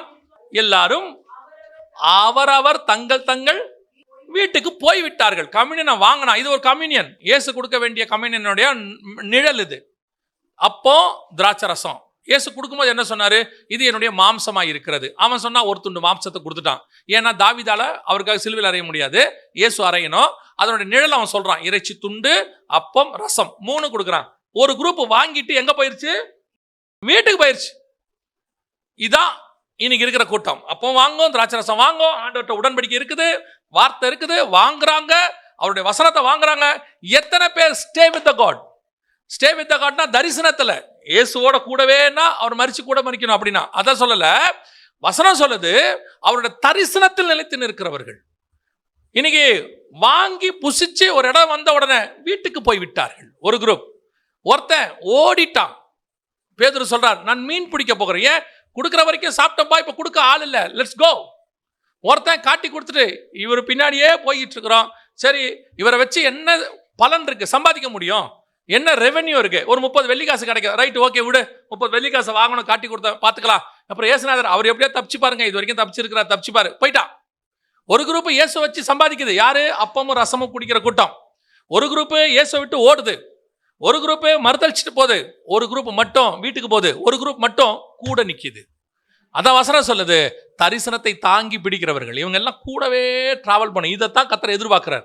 இப்ப 2வது ஒரு கூட்டம் வந்துச்சு, அப்பத்தை காக பின்பற்றுகிற கூட்டம். அந்த கூட்டத்திலும் நீங்கள் தான் இருக்கக்கூடாது. முதல்ல தரிசனம் இல்லாத ஒரு கூட்டம், இவங்க தரிசனத்தோட வந்தாங்க, ஆனா அப்பத்துக்காக வந்தவங்க இவங்க. ரெண்டாவது. மூணாவது வாசிங்க, மத்தேயு எழுதின சுவிசேஷம் 3ஆம் அதிகாரம் 5, 6, 7 வசனங்களை வாசிங்க. அப்பொழுது எருசலேம் நகரத்தாரும் யூதேயா தேசத்தார் அனைவரும் யோர்தானுக்கு அடுத்த சுற்றுப்புறத்தார் யாவரும் அவனிடத்திற்கு போய் தங்கள் பாவங்களை அறிக்கையிட்டு யோர்தான் நதியில் அவனால் ஞானஸ்நானம் பெற்றார்கள். பரிசேயரிலும் சதுசேயரிலும் அநேகர் தன்னிடத்தில் ஞானஸ்நானம் பெறும்படி வருகிறதை அவன் கண்டு, விரியன் பாம்பு குட்டிகளே, வருங்கோபத்துக்கு தப்பித்துக் கொள்ள உங்களுக்கு வகை காட்டினவன் யார்? இப்போ கிரௌட யோசித்து பாருங்க. இவன் சொன்னது வனாந்தரத்துல இருந்து, இவன் ஊருக்குள்ளேயே வரல. அதான் ரொம்ப இம்பார்ட்டன்ட். இவன் தண்ணி வரைக்கும் தான், தண்ணியோட ஒரு கரை வரைக்கும் தான் இவன் பிரசங்கம் பண்ணுவான். அடுத்த கரையிலேருந்து இயேசுநாதர் தான் பிரசங்கம் பண்ணணும். அந்த கரைக்கு இவன் வரக்கூடாது. அது ஒரு சத்தியம் இருக்கு அதுல. என்னன்னு கேட்டீங்கன்னா, யோர்தான் அப்புறத்தில் ஞானசானம் கொடுத்துட்டு இருப்பான், இயேசு இந்த பக்கம் ஞானசானம் கொடுத்துட்டு இருப்பாரு. 2 பேரும் ஆளுக்கு ஒரு கரையில் உட்காந்து ஞானசானம் கொடுத்துட்டு இருப்பாங்க. அவன் இந்த கரைக்கு வரமாட்டான், இவர் அந்த கரைக்கு போக மாட்டார். இது காட்ஸ் பிளான்ல இருக்குது. ஸோ இவன் ஊருக்குள்ளேயே வரமாட்டான், சிட்டிக்குள்ளே வரமாட்டான். வனாந்தரத்துலேருந்து கத்துற சத்தம். ஆனால் இவங்கிட்ட போகும் க்ரௌடு. எங்கேருந்து வரும்? எருசலேம் சிட்டி கேபிட்டல்லேருந்து வருவாங்க. எங்கேருந்து வரும்? இது கர்த்தர் தீர்க்க தரிசனமாக சொல்கிற வார்த்தை. நல்லா கவனிச்சுக்கொள்ளுங்க. இது எனக்கு இப்போ ஆவியானவர் உணர்த்துறது.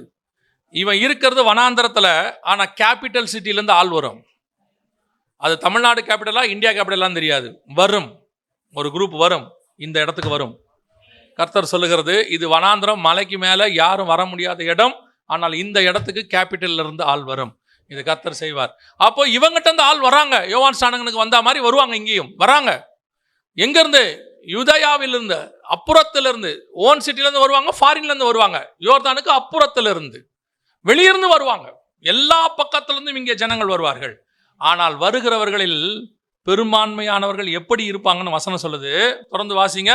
பரிசேயரும் சதிசேயரும் ஞானசானம் பெற வருகிறதை கண்டு, விரியன் பாம்பு குட்டிகளே, வரும் கோபத்திற்கு தப்பித்துக் கொள்ள உங்களுக்கு வகை கண். வர்றவங்க எத்தனை பேர் அவங்கள பார்த்து என்ன சொல்றான்? விரியன் பாம்பு குட்டி. விரியன் பாம்பு குட்டினா சாத்தானுடைய பிள்ளைகள் அர்த்தமா? பாம்புனா சாத்தான், பாம்பின் குட்டிகளா? அப்ப இங்க வரவங்க அத்தனை பேரும் சாத்தானுடைய குட்டியானா? இல்ல. அவன் தொடர்ந்து அதுக்கு ஒரு விளக்கத்தையும் கொடுக்குறா பாருங்க. விரியன் பாம்பு குட்டிகளே, வரும் கோபத்திற்கு தப்பித்துக் கொள்ளவன் யார்? இப்ப பாருங்க, நிறைய பேர் இங்க வரும்போது கர்த்தர் ப்ராஃபட்டிக்கலா சொல்றாரு. இப்ப எனக்கு பேசுறாரு, அதுதான் சொல்றேன். உங்களுக்கும் அதில் ஆண்டவர் சொல்றாரான்னு தெரியாது. இந்த இடத்துல வர்றவங்க எல்லாருமே வருகைக்கு போகணும், வருகையில் எப்படியாவது வருகையில் போகணும், வரப்போகிற உபத்திரவ காலத்துக்கு தப்பிச்சுக்கணுன்றவங்க ஒரு பெரிய மைண்ட் இருக்குங்க வரவங்களுக்கு. அப்படி வர நிறைய பேருக்கு இருக்கு.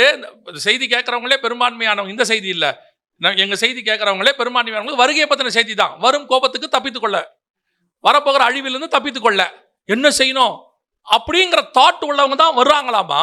வரும் கோபத்துக்கு தப்பித்துக்கொள்ள வகை சொன்னவன் யார்? மனம் திரும்புதலுக்கு ஏற்ற கனிகளை கொடுங்கள். அப்ப இவங்கெல்லாம் யாருன்னு கேட்டீங்கன்னா, பரிசேயர், ஊழியக்காரன், தேவனை அறியாதவன் கிடையாது. இவெல்லாம் யாரு? எருசலேம் கேபிட்டல்ல இருக்கிறவன், தேவனுடைய பிள்ளைகள். மகாராஜாவின் நகரத்துல இருந்து வருவாங்க, ஃபாரின்ல இருந்து தேவ பிள்ளைகள் வருவாங்க. இவங்க அத்தனை பேரும் எதுக்கு வராங்கன்னு கேட்டீங்கன்னா, மனம் திரும்புதலுக்கு ஏற்ற கனி இல்லாம வரான். இவன் எதுக்கும் ஞானஸ்நானம் எடுத்து வச்சுப்போமே, எதுக்கும் மீட்டிங் அட்டன் பண்ணிடுவோமே, எதுக்கு இந்த செய்தியை கேட்டுருவோமே அப்படின்னு வர ஒரு வயலும் இந்த வருகையில போக போறது இல்லை. ஏன்னா வசனம் சொல்லுது, இவனிடத்தில் மனம் திரும்புதலுக்கு ஏற்ற கனி கிடையாது. தெளிவா சொல்றாரு, மனம் திரும்புதலுக்கு ஏற்ற கனி கொடுங்கள். மனம் திரும்புதலுக்கு ஏற்ற கனி கொடுங்கன்னா என்ன? கனி இல்லாத மரம் இருக்கு, நம்ம எல்லாருக்கும் தெரியும். இயேசுநாதர் சபிச்சார் இல்லையா அத்தி மரத்தை பார்த்து, அதுகிட்ட என்ன இல்ல? கனி இல்ல. ஆனா மனம் திரும்புதலுக்கு ஏற்ற கனினா என்ன? ஏசாயா புஸ்தகம் 5ஆம் அதிகாரத்துல 2வது வசனம் சொல்லுது, மகா செழிப்பான மேட்டிலே எனக்கு ஒரு திராட்சை தோட்டம் உண்டு, அப்படித்தானே இருக்குது. அதை சுற்றிலும் அவர் வேலி அடைத்து அதில் கற்களை பொறுக்கி அது நடுவில் ஒரு கோபுரத்தை கட்டி ஒரு ஆலையும் உண்டு பண்ணி அது நல்ல கனி கொடுக்கும் என்று காத்திருந்தார். இதான் நல்ல கனி கொடுக்குது. அதுவோ கசப்பான கனிகளை கொடுத்தது. அவர் சொல்றாரு, மனம் திரும்புதலுக்கு ஏற்ற கனி கொடுங்கள். இப்ப திருப்பி அதே ஆண்டவர் சொல்றாரு, கசப்பான கனி கொடுத்தது. கசப்பான கனினா என்ன, நல்ல கனினா என்ன? அதே ஆண்டவர் பின்னாடி சொல்றாரு, வாசிங்க. சேனைகளின் கர்த்தருடைய திராட்சை தோட்டம், 7ஆம் வசனம். சேனைகளின் கர்த்தருடைய திராட்சை தோட்டம், இஸ்ரவேலின் வம்சமே, அதுதான் நியாயத்துக்கு காத்திருந்தார், அதான் நல்ல கனி. நியாயத்திற்கு காத்திருந்தார், அதான் கசப்பான கனி. நீதிக்கு காத்திருந்தார், இதான் முறைப்பாடு. அப்ப நீதி நியாயம் என்பதுதான் நல்ல கனி, கொடுமை முறைப்பாடு என்பதுதான் கசப்பான கனி. நீதி நியாயம் அப்படிங்கிறது எங்க இருக்குது? பரிசுத்தாவின் உபதேசத்தில் இருக்குது.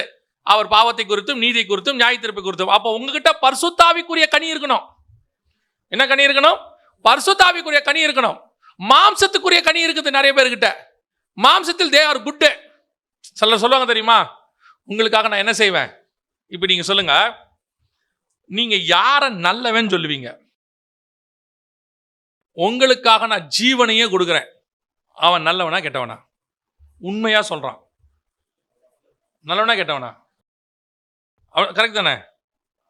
உங்களுக்கு ஒரு ஆபத்து வருது, ஐயோ உங்களுக்கு இதெல்லாம் சாவக்கூடாது, அப்படிலாம் நடக்கக்கூடாது, இவன் நல்லவனா கெட்டவனா? நல்லவன் தானே. ஆண்டவர் சொன்னாரு, அப்பால இப்போ சாத்தானே. இப்போ எது கரெக்டா இருக்கு? மாம்சத்துக்கு ஒரு கனியில் அவன் கரெக்ட் பர்ஃபெக்ட்.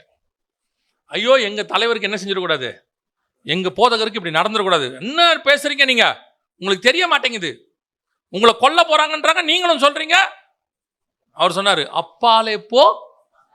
இயேசுநாதர் ஒருத்தர் மனுஷனை பார்த்து சாத்தான்னு சொன்னது அவனை மட்டும்தான். யாரு? தமக்கு சித்தமானவர்களை தம்மிடத்தில் அழைத்தவனை பார்த்து. இவன் பின்னாடி வந்தவன். அவர் இயேசுநாதர் சாத்தான் பிடிச்சவனை கூட சாத்தான்னு சொல்லல.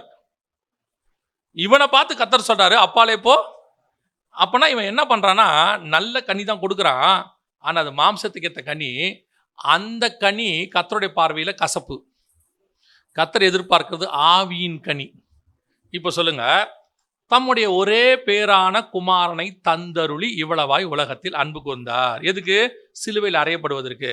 இப்போ அப்பா பையனை சாவடிக்க கொடுக்குறாரு. இது நல்ல கனியா மோசமான கனியா? உலக பிரகாரமா கசப்பான கனி. ஈவிரக்கமே இல்லாத அப்பா. பையன் ஜாவரேங்கிறான், அவனை அனுப்பி விடுறீங்க. அதான் ஆண்டவர் சொன்னார் ஒரு நாள், ஆபிரகாம் கூட்டு போய் ஈசாக்க படுக்க வச்சு மேல கத்தியை வாங்கிட்டான்.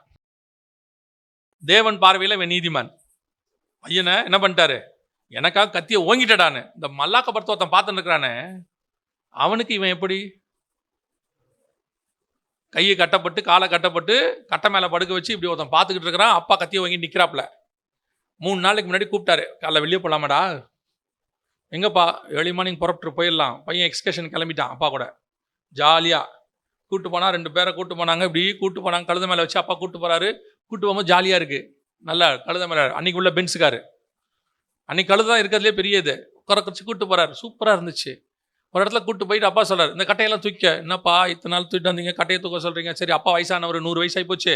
அப்பாவுக்கு 100, 105, 20 வயசு ஆகி போச்சு. அப்பாவை தூக்க முடியாது, நம்மளை தூக்க சொல்றாரு. ஓகே ஓகே அப்பா, உங்களுக்கு நான் தூக்குறேன்ப்பா. ஓகே, கட்டையை தூக்கிட்டு வரான். அப்படி மலைக்கு மேலே கூப்பிட்டு வந்தா சொல்றாரு, படுப்பா. என்னப்பா சொல்றீங்க? கையை காலை கட்டி படுக்க வச்சு கத்தி வாங்கி விட்டாப்ல. அவன் பார்வையில் அவர் எப்படி இருக்கிறாரு? இப்ப அவன் பார்வையில் எப்படி இருக்கிறாரு? கசப்பான கனி. என்னப்பா என்ன கொண்டு போய் நீ ஒரே பையன்ற ஆசை பையங்கிற என்ன வெட்ட பார்க்குற? 16 வருஷம் நல்லா வளர்த்து, அப்படியே பாலும் தேனுமா ஊட்டி வளர்த்து, யாரும் இல்லைன்னு ஒரு நாள் காலையில் எழுந்திரிச்சு ஒரு துருத்தி தண்ணீரை கையில் அவங்க அம்மா கிட்ட கொடுத்து, 2 பேரும் போங்க, இனிமேட்டு இங்கே இருக்காதீங்க அப்படின்னு. அந்த பையனுக்கு எப்படி இருக்கும்? விவரம் தெரியாத பையன்லாம் கிடையாது, 16 வயசு பையன். அவர் சொல்றாரு, கிளம்புங்க 2 பேரும், துருத்தியில் தண்ணீர் எடுத்துக்கோங்க, போயிட்டே இருங்க. எங்கே போக சொல்றீங்க? அந்த பேர் சபா வனாந்தரம் இருக்கு, அப்படியே போங்க. எங்க இந்த ஒரு துருத்தி தண்ணி வச்சு நான் என்னங்க பண்ணுவேன்? 16 வயசு பையனை கையில் கொடுக்குறீங்க, ஒருத்தர் தண்ணியை கொடுக்குறீங்க, சொத்து கிடையாது, ஒன்றும் கிடையாது, அமுச்சு விட்றீங்க. நான் என்ன பண்ணுவேன்? இந்த ஒரு துருத்தி தண்ணி பாலைவனத்தில் 1 மணி நேரத்துக்கே தாங்காது, பிள்ளை செத்து போகமே. அதெல்லாம் இல்லை, போங்க போங்க, காலைல கிளம்பு போங்க. இவன் பார்வையில் ஆபிரகாம் யார்? கசப்பான கனி. இவெல்லாம் ஒரு அப்பனா? இவனெல்லாம் வச்சு என்ன செய்யறது? 16 வருஷமா அன்பா வளர்க்குறேன்றான், கொண்டு போய் வனாந்தரத்தில் விட்டு சாவடிக்க பார்த்துட்டான். ஆனால் தேவனுடைய பார்வையில் அதுதான் நல்ல கனி. God's plan. கர்த்தர் உன்னை அழைத்த அழைப்பு அதுதான். நீ மாம்சத்துக்குரியவைகளை சிந்திக்கிறாய். கர்த்தர் உன்னை கூப்பிட்டது எதுக்கு தெரியுமா? மாம்சத்துக்குரியவைகளை சிந்திக்கிறதுல ஆவியின் கனி கொடுப்பதுக்கு. ஆவியின் கனி எப்பவுமே ஸ்பிரிட் வேர்ல்டுல இருந்து பார்க்கணும். கர்த்தர் கூப்பிட்டது அதுக்கு தான். இவங்க எல்லாம் வந்து எதுக்கு நிக்கிறான் தெரியுமா? மாம்சத்தின் கனி. பரிசேயர், சதுசேயர், அப்படியே தேவ ஜனங்கள், கேபிட்டல் சிட்டி எல்லாம் வருது. எதுக்கு? அங்க போனா நல்லா வேர்ட் ஆஃப் காட் இருக்குது, எல்லாம் இருக்கு. எதுக்கு யோவான் வருதுங்கிறான், உலகம் அழிய போதுங்கிறான். பேசாம ஞானசானத்தை எடுத்து வச்சிருவோம். ஏதோ ஒரு யோவான் கூட இருந்தா சேஃப்டி. அவன் சொல்றான், நீங்க எல்லாரும் விரியன் பாம்பு குட்டி. நீ எல்லாம் எதுக்கு வந்த தெரியுமா? வரும் கோபத்துக்கு தப்பித்துக் கொள்றதுக்கு என்ன ரூட் இருக்கு? அப்படியே இப்படி பண்ணி போயிடலாமா? ஆனா அதுக்கு நடுவுல ஒரே ஒருத்தர் வருகிறார். அடுத்து இயேசு அப்புறத்தில் போகிறதை அவன் கண்டு, இதோ உலகத்தின் பாவத்தை சுமந்து தீர்க்கிற தேவாட்டுக்குட்டி. அப்படின்னா என்ன அர்த்தம்? இவன் எல்லாம் தப்பிச்சுக்கிறதுக்காக என்கிட்ட ஞானஸ்நானம் எடுக்க வரான். அவர் ஒருத்தர் தான் சாவறதுக்காக ஞானஸ்நானம் எடுக்க வந்தார். அவர் மேலதான் பரிசுத்த ஆவியானவர் தங்கினார். அப்போ உங்க மேல ஹோலி ஸ்பிரிட்டோட பிளான் இருக்கணும். அந்த கனி கொடுக்கணும். நீங்கள் மாம்சத்துக்குரிய கனி கொடுக்குறீங்க. நான் உலக பிரகாரமாவே இப்ப பேசல. இப்ப முழுக்க முழுக்க ஸ்பிரிச்சுவாலிட்டி. அதனால மனுஷனை நேசிக்க கூடாதா? அதெல்லாம் சொல்லல. ஏன் மனுஷனை நேசிக்காம என்ன செய்ய முடியும்? அப்போஸ்தலர்கள் இயேசுவுக்கு பணிவிடை செஞ்சிருக்க மாட்டாங்களா? எல்லாம் செஞ்சாங்க. ஆனா காட்ஸ் பிளான் வரும்போது காட்ஸ் பிளான்ல தான் நிக்கணும். பொதுவாகவே நம்ம ரொம்ப நேசிக்கும் போது அதை வார்த்தையில எக்ஸ்பிரஸ் பண்றதை விட செய்கையில தான் எக்ஸ்பிரஸ் பண்ணுவோம். நம்ம ரொம்ப வார்த்தையில எக்ஸ்பிரஸ் பண்றது இருக்கு, அதுக்குன்னு இல்லைன்னு சொல்லல. அவன் சொல்லிட்டே இருக்க மாட்டான். என்ன சொல்ல வரேன்னா, உங்கள் அன்பு வெறும் மாம்சத்துக்குரியதாய் மட்டும் இராதபடி ஆவியின் சிந்தையோடு இருக்கணும். Spiritual thought. இப்போ பவுல ஒரு குரூப் சொல்லுது, நீ எருசலேமுக்கு என்ன செய்யக்கூடாது? எருசலேமுக்கு போகவே கூடாது. அங்க போனா உன்னை கட்டுவாங்க, அடிப்பாங்க. அதுல ஒருத்தன் வேற ப்ராபசி சொல்றான், இந்த கச்சையுடைய மனுஷனை இப்படி கட்ட போறாங்க. இப்ப பவுல் அவங்கள பார்த்து என்ன ஒரு வார்த்தை சொன்னாரு? நீங்கள் ஏன் என்னை அழுது கரைய பண்ண பார்க்கிறீர்கள்? அப்படிதானே இருக்குது. அவன் போகும்போது நான் எருசலேமுக்கு போறேன்னு சொன்ன உடனே கர்த்தர் சித்தப்படி ஆகணும், தைரியமா போயிட்டு வாங்க தானே சொல்லணும். இதைத்தான் பரலோகம் எக்ஸ்பெக்ட் பண்ணுது. இது பரலோகத்தோட எக்ஸ்பெக்டேஷன். பூமியினோட எக்ஸ்பெக்டேஷன் என்ன தெரியுமா? விட மாட்டேன், நீ போனாலும் விட மாட்டேன். அதெல்லாம் கடைசியா அவன் அந்த காட்ஸ் வில்லில நிற்கும் போது கடைசியா அவங்க சொன்னாங்க, கர்த்தருடைய சித்தமாக கடவுது. இதுதான் இன்னைக்கு நடந்துட்டு இருக்குது. இயேசு கிட்ட வந்தவங்க, யோவான் ஸ்நானன் கிட்ட வந்தவங்களை பார்த்து அவன் சொன்னா, நீங்கள் மாம்சத்துக்கு கனி கொடுக்கிறீர்கள். என்ன கனி கொடுக்கல? நல்ல கனிகளை கொடுக்கல. மனம் திரும்புதலுக்கு ஏற்ற கனி கொடுங்கள். ஆண்டவர் புதிய ஏற்பாட்டு சபைகிட்ட எதிர்பார்க்கிற கனி என்ன? பரிசுத்த ஆவியின் கனி, ஆவியானவருடைய சித்தம். அவர் என்ன சொல்லுகிறாரோ அதன்படி செய்யுங்கள். இன்னைக்கு நாம நிறைய பேர் எதை எதிர்பார்த்துட்டு உட்காந்துட்டு இருக்கிறோம் அப்படின்னு கேட்டா, இந்த மாம்சத்தினுடைய சித்தத்தை எதிர்பார்த்துட்டு உட்காந்துட்டு இருக்கிறோம். அதை எதிர்பார்க்கிறோம், விரும்புறோம். அப்படித்தான் அவங்க இருக்கணும்னு 100% ஸ்பிரிட்ல ஒத்து கொடுங்க. அது என்னவா இருக்கட்டும், வாட் எவர் இட் இஸ், தைரியமா சொல்லுங்க. அவன் சொன்னா பாருங்க, கர்த்தருடைய சித்தமாக கடவுது. சரி, இப்போ பவுல் போனது கர்த்தர் சித்தமா இல்லையா? எருசலேமுக்கு பவுல் போனது கர்த்தர் சித்தமா இல்லையா? கர்த்தர் சித்தம். ஏன் தெரியுமா? அடுத்து அவர் எருசலேம்ல வச்சு பவுல்கிட்ட பேசும்போது என்ன சொன்னார்னா, எருசலேமிலே நீ என்னை குறித்து எப்படி சாட்சி கொடுத்தாயோ அப்படியே ரோமாபுரியிலும் கொடுக்கணும். அப்ப இங்க கொடுத்தது சித்தமா இல்லையா? இதைத்தான் அவர் கம்பாரிசனா சொல்றாரு. இதே மாதிரி எனக்கு என்ன செய்ய? அப்ப இவ்வளவு நேரம் இவங்க அழுது புலம்புனது எதை பேஸ் பண்ணி? மாம்சத்தை பேஸ் பண்ணி. பல நேரங்களில் இவங்க அழுதது சரி, மாம்சத்தின் படி. இப்ப அப்படி இல்லைன்னு சொன்னா, இப்ப பவுல் அவங்க என்ன சொல்லியிருப்பாங்க தெரியுமா? இந்த மாதிரிலாம் அழாதீங்க, தப்பு, நம்ம செய்யக்கூடாது அப்படின்னு சொன்னா, அவனுக்கு கல் நெஞ்சுங்க. அவன் இருதயமே கல் இருதயம். அவ்வளோ பேர் அழுகுறாங்க, அழக்கூடாதுங்கிறான். எப்படி அழாம இருக்கிறது? உனக்கு ஆவியில தெரியணும். இது ஆண்டவர் சொன்னார், உயிரோட எழுப்புனா எழுப்புவார், எழுந்து உட்கார வைப்பாரு. அந்த இடத்துல மாம்சத்துல நீயும் அழுதினா, நீ அந்த மாம்ச பிரமாணத்துக்கு உன்னை ஒப்பு கொடுக்கிறேன்னு அர்த்தம். நானும் ஏத்துக்கிறேன் ஐயோ அப்படின்னு இல்ல. ஆவி சொல்லுது அது நடக்காது, அவங்க சொல்ற எதுவுமே நடக்காது, எழுந்திருப்பார். அவ்வளவுதான். எழுந்திருச்சாரு, நடந்துச்சு, வசனம் வந்துருச்சு, உயிரோடு கூட கொண்டாந்தாச்சு. இதைத்தான் உங்களுக்கு சொல்றேன். மாம்சத்தில் அழுறத குற்றம்னு சொல்லல, ஆவியின் பிரமாணத்துக்கு அகைன்ஸ்டா போய் அழக்கூடாது. மனுஷனுக்கு கர்த்தர் கொடுத்தது அழுக ஒரு ரிலீஃப். சிலரெல்லாம் வந்தீங்கன்னா அழுதே அவங்க லைஃப்ல இருக்கிற பாதி பிரச்சனையை சால்வ் பண்ணிடுவாங்க. சிலர் அழுதே பக்கத்தில் இருக்கிற பிரச்சனையை கொன்னுடுவாங்க. ஆவிக்கு அகைன்ஸ்டா தேவ சித்தம் ஒன்று இருக்கும்போது பேதுரு போய் தடுக்கிறார் பாருங்க, ஜனங்க போய் பவுல தடுக்கிறாங்க பாருங்க, அழுது அவங்கள உடைய பண்ணுகிறார்கள் இருக்குல்ல, அதெல்லாம் வேண்டாம். இந்த கூட்டத்தை கர்த்தர் விரும்பல. இது தேவ சித்தத்துக்கு அகைன்ஸ்டா போகுது. இப்போ யோசிச்சு பாருங்க, இயேசு பேதுருவின் பேச்சை கேட்டு, ச்சே நம்ம பிரதான சீசனை இப்படி அழுகுறாண்டாடே, உர்ரா உன்னை மீறி நான் எதுவும் செய்ய மாட்டேன்டா, உனக்கு காலத்துக்கு அப்புறம் செஞ்சுக்கிட்டேன்னா என்ன ஆயிருக்கும்? மொத்த ரட்சிப்பும் வீணா போயிருக்கும் இல்லையா? அந்த காரியத்தை தான் சொல்றாரு. இன்னொரு காரியத்தை வாசிங்கள். அப்போஸ்தலர் நடபடிகள் 2ஆம் அதிகாரம் 37வது வசனம் வாசிங்க. இதை அவர்கள் கேட்டபொழுது இருதயத்திலே குத்தப்பட்டவர்களாகி பேதுருவையும் மற்ற அப்போஸ்தலரையும் பார்த்து, சகோதரரே, நாங்கள் என்ன செய்ய வேண்டும் என்றார்கள். பேதுரு அவர்களை நோக்கி, நீங்கள் மனந்திரும்பி ஒவ்வொருவரும் பாவ மன்னிப்புக்கென்று இயேசு கிறிஸ்துவின் நாமத்தினாலே ஞானஸ்நானம் பெற்றுக்கொள்ளுங்கள். அப்பொழுது பரிசுத்தாவியின் வரத்தை பெறுவீர்கள். வாக்குத்தத்தமானது உங்களுக்கும் உங்கள் பிள்ளைகளுக்கும் நம்முடைய தேவனாகிய கர்த்தர் வரவழைக்கும் தூரத்திலுள்ள யாவருக்கும் உண்டாயிருக்கிறது என்று சொல்லி, இன்னும் அநேக வார்த்தைகளாலும் சாட்சி கூறி, மாறுபாடுள்ள இந்த சந்ததியை விட்டு விலகி உங்களை இரட்சித்துக் கொள்ளுங்கள் என்றும் புத்தி சொன்னான். சரியான ரிவைவல் பாருங்களேன். கரெக்டான ரிவைவல் இதுதான். செம்ம ரிவைவல், பக்கா ரிவைவல். இவன் அப்பத்துக்காக வந்தவன் கிடையாது. நல்லா புரிஞ்சுக்கோ. இவன் ஃபஸ்ட்டு வராத கூட்டம் ஒன்று இருந்துச்சு தரிசனத்தில், இவங்க வந்துட்டாங்க. ரெண்டாவது அப்பத்துக்காகவும் என்ன செய்யலை, வரல. மூணாவது ஏதோ பயந்து போயும் இவங்க என்ன செய்யலை, வரல. ஆனால் இவன் உண்மையிலேயே என்னத்துக்காக வந்திருக்கிறான், வந்து மனம் திரும்பி இருதயத்தில் குத்தப்பட்டவர்களாகி, பா சூப்பர்பா, பர்ஃபெக்ட், ஒப்பு கொடுத்தல், ரிவைவல் எல்லாம் பர்ஃபெக்டாக நடக்குது. ஆனால் வசனம் சொல்லுது, அப்போஸ்தலர் நடபடிகள் 8ஆம் அதிகாரத்தில் 1ஆம் வசனம் வாசிங்க. அவனை கொலை செய்கிறதற்கு சவுலும் சம்மதித்திருந்தான்.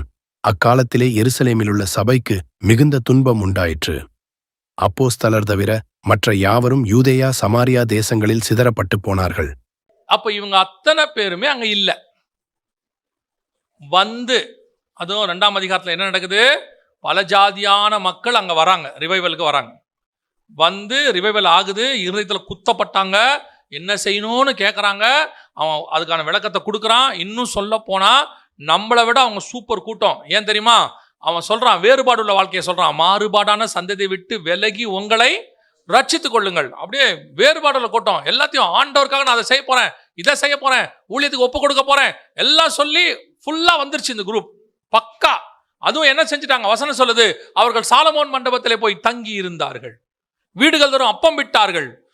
பர்ஃபெக்ட் கூட்டம் ஒன்று ரெடி ஆயிருச்சு. இதுதான் கர்த்தர் எதிர்பார்த்த கூட்டமா அப்படின்னு கேட்டீங்கன்னா, இந்த கூட்டத்துக்கிட்டையும் ஒரு பிரச்சனை இருக்கு. இந்த கூட்டத்தில் என்ன பிரச்சனை இருந்துச்சு வாசிங்க. 5ஆம் அதிகாரம் 2ஆம் வசனம் வாசிங்க. தன் மனைவி அறிய அவன் கிரயத்திலே ஒரு பங்கை வஞ்சித்து வைத்து ஒரு பங்கை கொண்டு வந்து அப்போஸ்தலருடைய பாதத்திலே வைத்தான். இந்த கூட்டத்தில் யார் இருந்தா, அனனியா சப்பீரால் இருக்காங்க. அந்த கூட்டத்தில் ஒரு 5000 பேர், ஒரு 3000 பேர் சேர்த்துக்கிட்டாங்க இல்லையா, மொத்தம் 8000 பேர் வந்தாங்கல்ல. இந்த வண்ட கூட்டத்தில் யார் இருக்கிறா, அனனியா சப்பீரால் இருக்கிறாங்க. அப்படின்னா என்ன பண்ணானாமா, தன் மனைவி அறிய வஞ்சிக்கிற கூட்டமும் அது உள்ளதான் இருக்குது. மனம் திரும்பிட்டான், வேறொரு வாழ்க்கைன்னு சொல்லிட்டான், எல்லாம் ஓகேன்ட்டான், எல்லாத்தையும் விட்டுட்டேன்ட்டான், அப்போஸ்தலர் பின்னாடி வந்துட்டேன்ட்டான், கம்யூனியன் எடுக்கிறேன்ட்டான். ஆனா இருதயத்தில் மொத்தம் வஞ்சகம் இருக்கு. அப்படியே இன்னும் ஒரு பங்கு மிச்சம் இருக்கு. உலகம் ஒரு பங்கு அவங்க இருக்குது. ஒன்று கர்த்தர் தெய்வமானால் அங்க போயிருக்கணும்.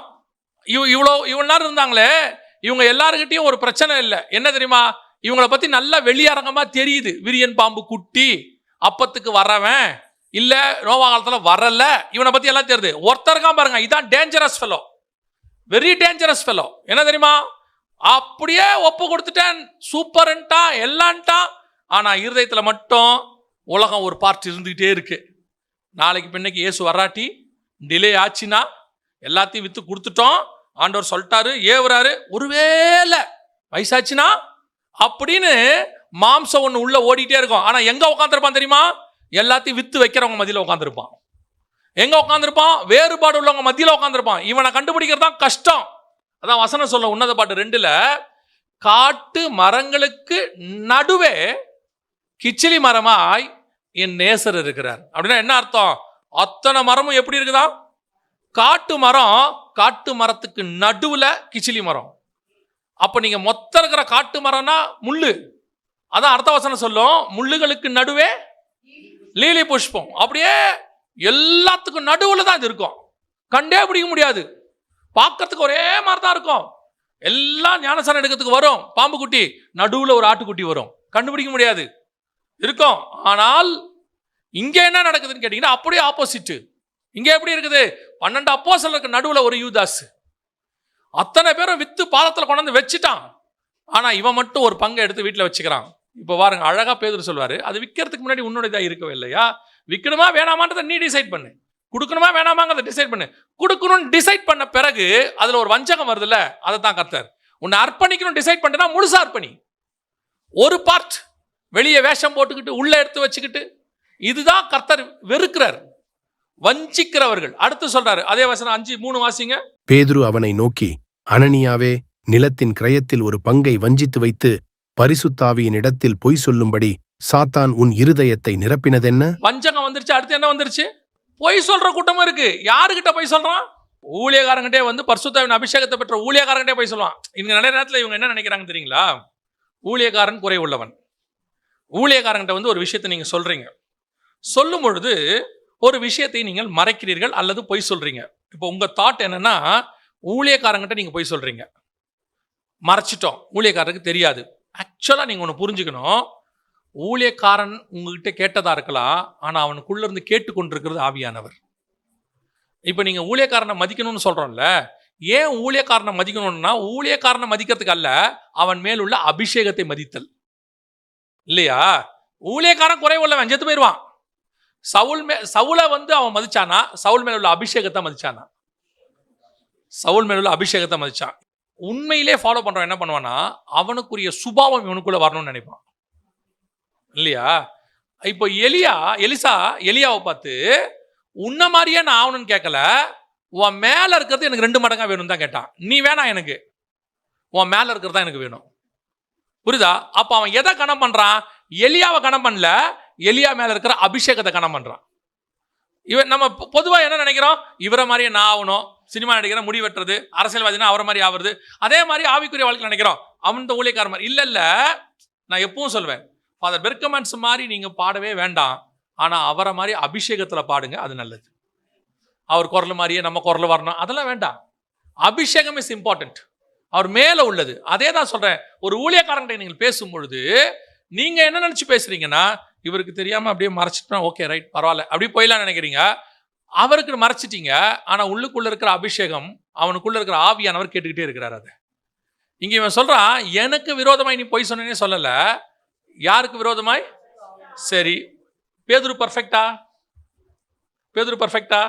வசனம் சொல்லுது பேதுரு மாய்மானம் பண்ணினான்னு பவுல் எழுதுறாரு. பேதுரு பர்ஃபெக்டா? ஆவியானவர் சொல்றாரு, அந்த துப்பட்டால எல்லாம் வரும்போது பேதுரு சாப்பிடாம என்ன செஞ்சிட்டாரு? விட்டுட்டாரு. துப்பட்டா மேல போயிடுச்சு, புறஜாதியாரோட காரியம் போயிடுச்சு. இப்ப யோசிச்சு பாருங்க, பேதுரு குறை உள்ளவன் தான், அவர் மேல் இருக்கிற ஆவியானவர் நிறைவானவர். அவர்கிட்ட தான் உண்மையா இருக்கணும். நீங்க நிறைய பேரு பேதுருகிட்ட உண்மையா இருக்கிறான், ஆவியானவர்கிட்ட போய் சொல்றான். ஏன்னா பேதுருகிட்ட கெட்ட பேர் வாங்கிடக்கூடாதுன்ட்டு பேதுருகிட்ட மறைச்சிட்டான். எல்லாரும் எதிரிலையும் நம்ம கெட்ட பேர் ஆயிடும், மறைச்சிருவோம். அவன் சொல்றான், நீ எனக்கு விரோதமா போய் சொல்ல, யாருக்கு விரோதமா போய் சொல்லிட்ட? பரிசுத்தாவிக்கு விரோதமா போய் சொல்லிட்ட. அப்போ மனம் திரும்பி இருதயத்துல குத்தப்பட்டு வேறுபாடுள்ள வாழ்க்கையாகி எல்லாத்தையும் விற்கணுங்கிற முடிவில் இருக்கிறவனுக்குள்ள என்ன இருக்குது? ஒரு வஞ்சகம் இருக்கு, ஒரு பொய் சொல்லுகிற சுபாவம் இருக்கு. இவர்கள் செத்து போனார்கள் இருக்கு, அப்படிதானே இருக்குது? செத்து போனார்கள் இருக்கு. கர்த்தர் உன் இருதயத்தை பார்க்கிறார், மனுஷனோ முகத்தை பார்க்கிறார். நீ ஸ்பிரிச்சுவலா வந்துட்டேன், வேறுபாடுள்ள வாழ்க்கைக்கு வந்துட்டேன், உலகத்தை வெறுத்துட்டேன், இயேசு வருகை காத்திருக்கிறேன், நான் போக போறேன் எல்லாம் சொல்ற, உன் இருதயம் முழுவதுமாக கர்த்தரிடத்தில் இருக்கிறதா? பெர்ஃபெக்டாக கர்த்தருக்கு முன்னாடி இருக்கிறதா? இதைத்தான் கர்த்தர் கேட்கிறாரு. நீங்க எங்கிட்ட நல்ல பேர் வாங்குறதோ, உங்க வீட்டுல நல்ல பேர் வாங்குறதோ, அல்லது உங்க ஊழியக்காரர் நல்ல பேர் வாங்குறதோ, அல்லது உங்க கணவர் மனைவிக்கு நல்ல பேர் வாங்குறதோ இம்பார்ட்டன்டே இல்லை. நான் எப்பவும் சொல்லுவேன், நீங்க தேவனுக்கு பயந்துட்டீங்கன்னா எவனுக்கும் பயப்பட வேண்டிய அவசியமே கிடையாது. நீங்க தேவனுக்கு பயப்படலன்னா எல்லாவனுக்கும் பயப்படணும், அத்தனை பேருக்கு பயப்படணும். ஒருவேளை உங்களிடத்துல, எனக்கு ஒரு மூத்த ஊழியக்காரர் சொல்லி கொடுத்தார், நாகர்கோயில், அவருக்கு ஒரு 73 வயசு இருக்கும். அவர் சொல்லி கொடுத்தாரு, நீ பாவம் உள்ளவனா இருந்தினா, உனக்குள்ள பாவம் இருக்குன்னா ஆண்டவர்கிட்ட ஒப்பு கொடுத்துட்டீங்கன்னா எவனை பத்தியும் கவலையே படாதேன்னாரு. கர்த்தர் உன்னை மன்னிச்சிட்டாருன்னு என்ன செய்யாத, எவனை பத்தியுமே கவலைப்படாதேன்னாரு. 2வது, நீ ஒருவேளை அவங்க சொல்லக்கூடிய குற்றமோ பாவமோ உனக்குள்ள இல்லைன்னா கவலையே படாத, கர்த்தர் உனக்காக வழக்காடுவார்னார். அப்படின்னா 2ம் ஒண்ணுதான் சொல்லுது, நீ கர்த்தருக்கு முன்பாக உண்மையுள்ளவனாக இருந்தா போதும். இங்கே குறைவுள்ளவர்கள் நிறைய பேர் இருக்காங்க. பேதுரு குறைவுள்ளவராக தான் இருந்தார், ஆனாலும் ஆவியானவர் அவருக்குள் நிறைவாக இருக்கிறார். ஸோ இப்போ நாம எப்பவுமே தேவனுக்கு முன்பாக பர்ஃபெக்டா இருக்கிறோமா? கர்த்தருக்கு முன்னாடி நின்றுனா எவனை பத்தி நீ கவலைப்பட வேண்டிய அவசியம்? நான் எப்பவும் சொல்ல, உங்களை பத்தி யார் வேணா குறை சொல்லிட்டோமே, உங்களை பத்தி நான் பாவத்தை சொல்லிட்டோமே, அவங்க அதுக்கு லாய்க்கு இல்லை, இவங்க அது சரியில்லை, அவங்க குறை உள்ளவங்க, அவங்க அப்படிப்பட்டவங்க, இவர் படிக்காதவங்க, அவர் லாய்க்கு இல்லை, என்ன வேணா சொல்லட்டோமே. நீ கர்த்தருக்கு முன்னாடி நின்று கர்த்தர் உன்னை சூஸ் பண்ணிட்டாருன்னா நீ எதையுமே யோசிக்க வேண்டாம். சிலர்லாம் என்ன செய்வாங்கன்னா, யாராவது ஏதாவது சொல்றான்னு டிஸ்கரேஜ் ஆயிடுவாங்க. இப்பவும் சொல்றேன், நாம் அல்ல, நம்மேல் உள்ள அபிஷேகத்துக்கு தான் அந்த வல்லமை உண்டு, அது அவர்து. நீங்க எதுக்கு பயப்படணும் தெரியுமா? அந்த ஊழியக்காரனுக்கு அல்ல, அவன் மேல் இருக்கிற அபிஷேகத்துக்கு. இன்னொன்னு சொல்றேன், உங்க மேல இருக்கிற அபிஷேகத்துக்கு முதல்ல நீங்க பயப்படணும், அதுதான் ரொம்ப இம்பார்ட்டன்ட். இங்க இவங்க இருதயத்தில் குத்தப்பட்டவங்க ஆயிட்டாங்க. இவங்களுக்குள்ள என்ன இருக்குது? வஞ்சகம் இருக்கு, பொய் இருக்கு. இன்னொரு வசனத்துல கூட இருக்கு, அதை வாசிங்களேன். 6ஆம் அதிகாரம் 1ஆம் வசனம் வாசிங்க.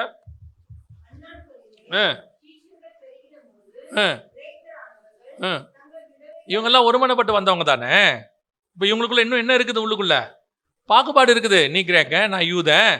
என்ன சபையினுடைய பிரமாணம் என்ன? நான் யூதனும் இல்லை கிரேக்கனும் இல்லை, அதான பிரமாணம். ஆனா இப்போ இவங்களுக்குள்ள என்ன இருக்குது?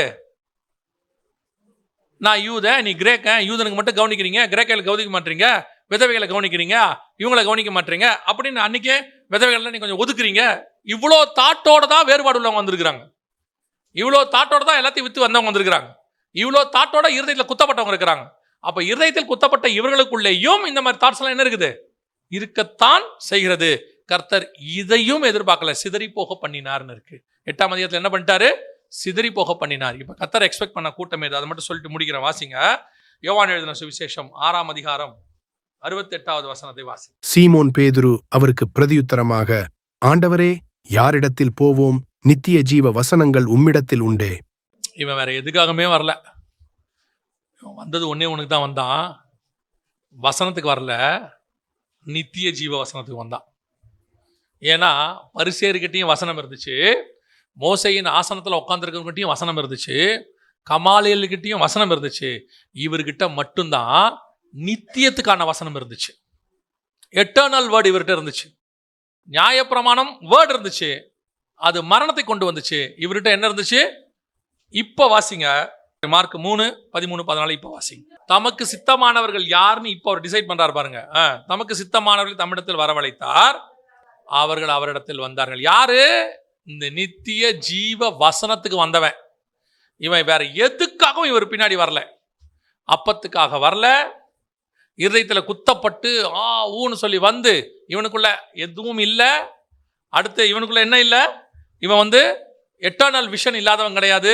இவனுக்கிட்ட ஒன்னே ஒன்று மட்டும் நல்லா தெரியுது. இதே பேதுரு தான் அப்போஸ்தலர் நடவடிக்கைகளை சொல்லும் போது சொல்றாரு, அந்த முடவன், அந்த நடக்க முடியாதவரை அவர் வந்து சுகமாக்குறாரு. சுகமாக்கும் போது சொல்றாரு, வெள்ளியும் பொண்ணும் என்னிடத்தில் இல்லைன்னு சொல்லிட்டு அவரை கூட்டிட்டு போய் சொல்லும் போது அவர் சொல்றாரு, படிப்பறிவில்லாத எங்களை கொண்டு கர்த்தர் இப்படிப்பட்ட காரியங்களை செய்தார். அப்ப இவங்களுக்கு ஸ்கூலிங் கிடையாது, இங்கிலீஷ்ல அன்ஸ்கூலிங்னு இருக்கு. ஸ்கூல் பக்கமே போல. பேதமைனா ஞானமே இல்லை, ஒண்ணுமே இல்லை. பேதைகள். நல்லா படிச்சா மேதை, படிக்காட்டி பேதை. ஒண்ணுமே இல்லை, கடந்து சும்மா கிடக்குற ஒரு ஆளு. எப்படா இவன் இவ்வளவு தைரியமா பேசுறான் அப்படின்னா, எங்கிட்ட படிப்பறிவு இல்லை, எனக்கு ஞானம் நீங்க சொல்ற மாதிரி எதுவுமே இல்லை. ஒன்னே ஒன்று இருக்கு, நித்திய ஜீவ வசனம் எங்கிட்ட இருக்குது. ஏன்னா அவங்ககிட்ட கேட்டவங்கிட்ட எல்லாம் மோசையின் வசனம் இருக்குது, உட்காந்து கேட்டானே, அவங்ககிட்ட நியாயப்பிரமாணம் இருக்குது. ஆனா இவங்கிட்ட நியாயப்பிரமாணம் இல்லை, நித்திய ஜீவ வசனம் இருக்குது. இந்த நித்தியத்துக்கான, இதுதான் திருப்பியும் சொன்னேன், ஃபர்ஸ்ட் பாயிண்ட்லேயே சொன்னேன், இப்பவும் சொல்றேன், இவங்க கிட்ட நித்தியத்துக்கான வசனம் இருந்துச்சு. இப்போ உங்களுடையதான தாட், உங்களுடையதான அந்த விஷன் நித்தியத்துக்குரியதா இருக்குதா? அதை தான் திருப்பியும் சொல்லி நான் முடிக்கிறேன். நீங்கள் அப்பத்துக்காக வெறும் சாப்பிட வசனத்தை மட்டும் வாங்கிறதுக்கு வந்தவங்களா இருந்தீங்கன்னா பிரயோஜனம் இல்லை. வசனத்தை மட்டும் வாங்கிட்டு கனி கொடுக்காதவங்களா இருந்தா பிரயோஜனம் இல்லை. கனி கொடுக்கிறவங்களாகி இருதயத்தில் குத்தப்பட்டவர்களாகி எல்லாத்தையும் வித்து கொடுத்தோம், உள்ள மாறாட்டி பிரயோஜனம் இல்லை. உங்ககிட்ட என்ன இருக்கணும் தெரியுமா? நாங்க வேறு யார் இடத்துல போவோம் ஆண்டவரே? நாங்க போட்டை விட்டாச்சு, நாங்க வலைய விட்டாச்சு, மீனை விட்டாச்சு, வேற என்ன ஒண்ணும், அப்பா விட்டாச்சு, எல்லாத்தையும் விட்டாச்சு ஆண்டவரே. அவர்கிட்ட நாங்க எதை பார்த்துமே வரல. அவர்கிட்ட நித்தியத்துக்கான வசனம் இருக்கிறது, ஜீவனுக்கான வசனம் இருக்குது. அதுக்காக நான் இவரை பின்பற்றுகிறேன். அவங்ககிட்ட இருக்கிறது எட்டர்னல் விஷன். பேதுருகிட்ட இருந்தது எட்டர்னல் விஷன், நித்திய ஜீவ வசனம், நித்தியத்துக்கான ஜீவனுக்குரிய வசனம். அதுதான் உங்களை பரலோகத்துக்கு கொண்டு போகும். அந்த ஆளைத்தான் கர்த்தர் தேடுகிறார். இப்பொழுது நீங்கள் யாரா இருந்தா, சிலர்லாம் பார்த்தீங்கன்னா, இப்போ நான் பேசுன எல்லாமே ஸ்பிரிச்சுவல் பர்சன்ஸ், வேர்ல்ட்லி பேசனே கிடையாது. ஒரு குரூப்பு அழைப்பு, அந்த தரிசனத்தை புரிஞ்சிக்காம வராம போனவங்க. ஒரு குரூப்பு வந்தாங்க, ஆனால் அவங்ககிட்ட என்ன கிடையாது, சாப்பிட்டுட்டு போயிடுவாங்க. நல்ல வசனம் வாங்குவாங்க, ஞாயிற்றுக்கிழமை வருவாங்க, பைபிள் ஸ்டடி வருவாங்க, நல்ல ஸ்பெஷல் கிளாஸ் வச்சா வருவாங்க, ஆனால் மாற்றமே இருக்காது, வாங்கிட்டு போயிடுவாங்க. அப்படி வந்தவங்கள ஒரு குரூப்பு வரும், ஆனால் கனி இருக்காது. அவங்ககிட்ட இருந்து எந்த விதமான பிரதிபலன் வெளியே வராது. அவங்ககிட்ட இருந்து எந்த நீதியோ நியாயமோ பரிசுத்தாவினுடைய கனி அவங்ககிட்ட இருந்து என்ன செய்யாது, வராது. ஒரு குரூப்பு கிட்ட வரும், வேறு பிரிக்கும், அப்படியே எல்லாத்தையும் வித்து பரிசுத்தாவின் கனியெல்லாம் வந்து உலகத்தை வெறுக்கிறேன்னு சொல்லி போகும். ஆனா உள்ளுக்குள்ள ஒரு ஓரத்துல ஒரு வஞ்சகம் இருக்கும், உள்ளுக்குள்ள ஒரு மறைபொருள் அல்லது ஒரு பொய் இருக்கும். உள்ளுக்குள்ள இன்னும் உலகத்தை வெறுக்காது, நான் கிரேக்க, நீ யூத, நீ பெரியவன். இன்னைக்கும் பாருங்க எத்தனை ஆவிக்குரியவர்கள ஜாதி பாகுபாடு இருக்குது. இன்னைக்கு எத்தனை ஆவிக்குரியவர்களுக்குள்ள மொழி பாகுபாடு இருக்குது, இன்னும் ஆவிக்குரியவர்களுக்குள்ள எத்தனை பேருக்குள்ள நாடு பாகுபாடு இருக்குது. இதெல்லாம் உள்ளுக்குள்ள ஒட்டிக்கிட்டு இருக்குமா? ஆனா இவங்கெல்லாம் யாரா ஸ்பிரிச்சுவல் பர்சன்ஸ். ஆண்டவர் சொல்றாரு, என்ன கேட்கிறாரு, எனக்கு அங்கே ஆணும் இல்லை பெண்ணும் இல்லை, அங்கே மொழி இல்லை, அங்கே வேற எந்த காரியமும் இல்லை, இங்க இருக்கிற எதுவுமே அங்க இல்ல, அந்த வசனம் எனக்கு வேணும். அப்பதான் உங்களால இங்க எல்லாரையுமே நேசிக்க முடியும். எப்பேற்பட்டவங்களையும் உங்களால் நேசிக்க. இயேசுநாதர் பாருங்க, சகல பாவிகளையும் நேசிக்கிறார்ல. ஏன்னா அவர் எவனையுமே அவர் இங்க உள்ளவனா பார்க்கல, அங்க உள்ளவனா பார்க்கிறாரு. அங்க உள்ள பார்க்குறாரு. ஒரு எது கேட்டாலும் அவர் அங்கத்துக்கு தான் பதில் சொல்வார். எல்லாத்தையும் விட்டு வந்தா ஆண்டவரே என்ன கிடைக்கும்? நித்தியத்திலே நீங்கள் நியாயத்திருக்கிறவர்களை காணப்படுவீர்கள். ஆண்டவரே இங்க என்ன விட்டு போறீங்களே, என்ன பண்ணணும்? உங்களுக்கு ஒரு வாசலத்தை ஆயத்தம் பண்ணுகிறேன், அதை போய் நான் எடுத்துட்டு வரேன். பூமிக்குரியதை பத்தி கர்த்தர் பேசவே மாட்டாரு, நீ நித்தியத்துக்குரியவன். இந்த விஷன் உங்ககிட்ட இருந்தால்தான் உன்னுடைய ஓட்டம் முடிவு பரியந்தம் ஓடும். இல்லைன்னா கம்யூனியன் வாங்குவீங்க, வீட்டுக்கு போயிடுவீங்க, அப்போ ரசம் வாங்கி போயிடுவீங்க, அல்லது ஓடிடுவீங்க, எல்லாம் பண்ணிடுவீங்க. முடிவு பரியந்தம் நிலைக்கிறவன் யாரா இருப்பான் தெரியுமா? நித்திய ஜீவ வசனத்தை உடையவன் தான் முடிவு பரியந்தம் நிற்பான். கடைசியா சொல்றேன், உங்களுக்குள்ள எட்டர்னல் விஷன் இருக்கணும். எட்டர்னல் விஷன் இல்லாம இந்த ஓட்டத்தை ஓடி முடிக்கவே பவுல் சொல்றாரு, தோமா இல்ல, தேமா பிரபஞ்சத்தின் மேல் ஆசை வைத்து என்னை விட்டு விலகி போனான்.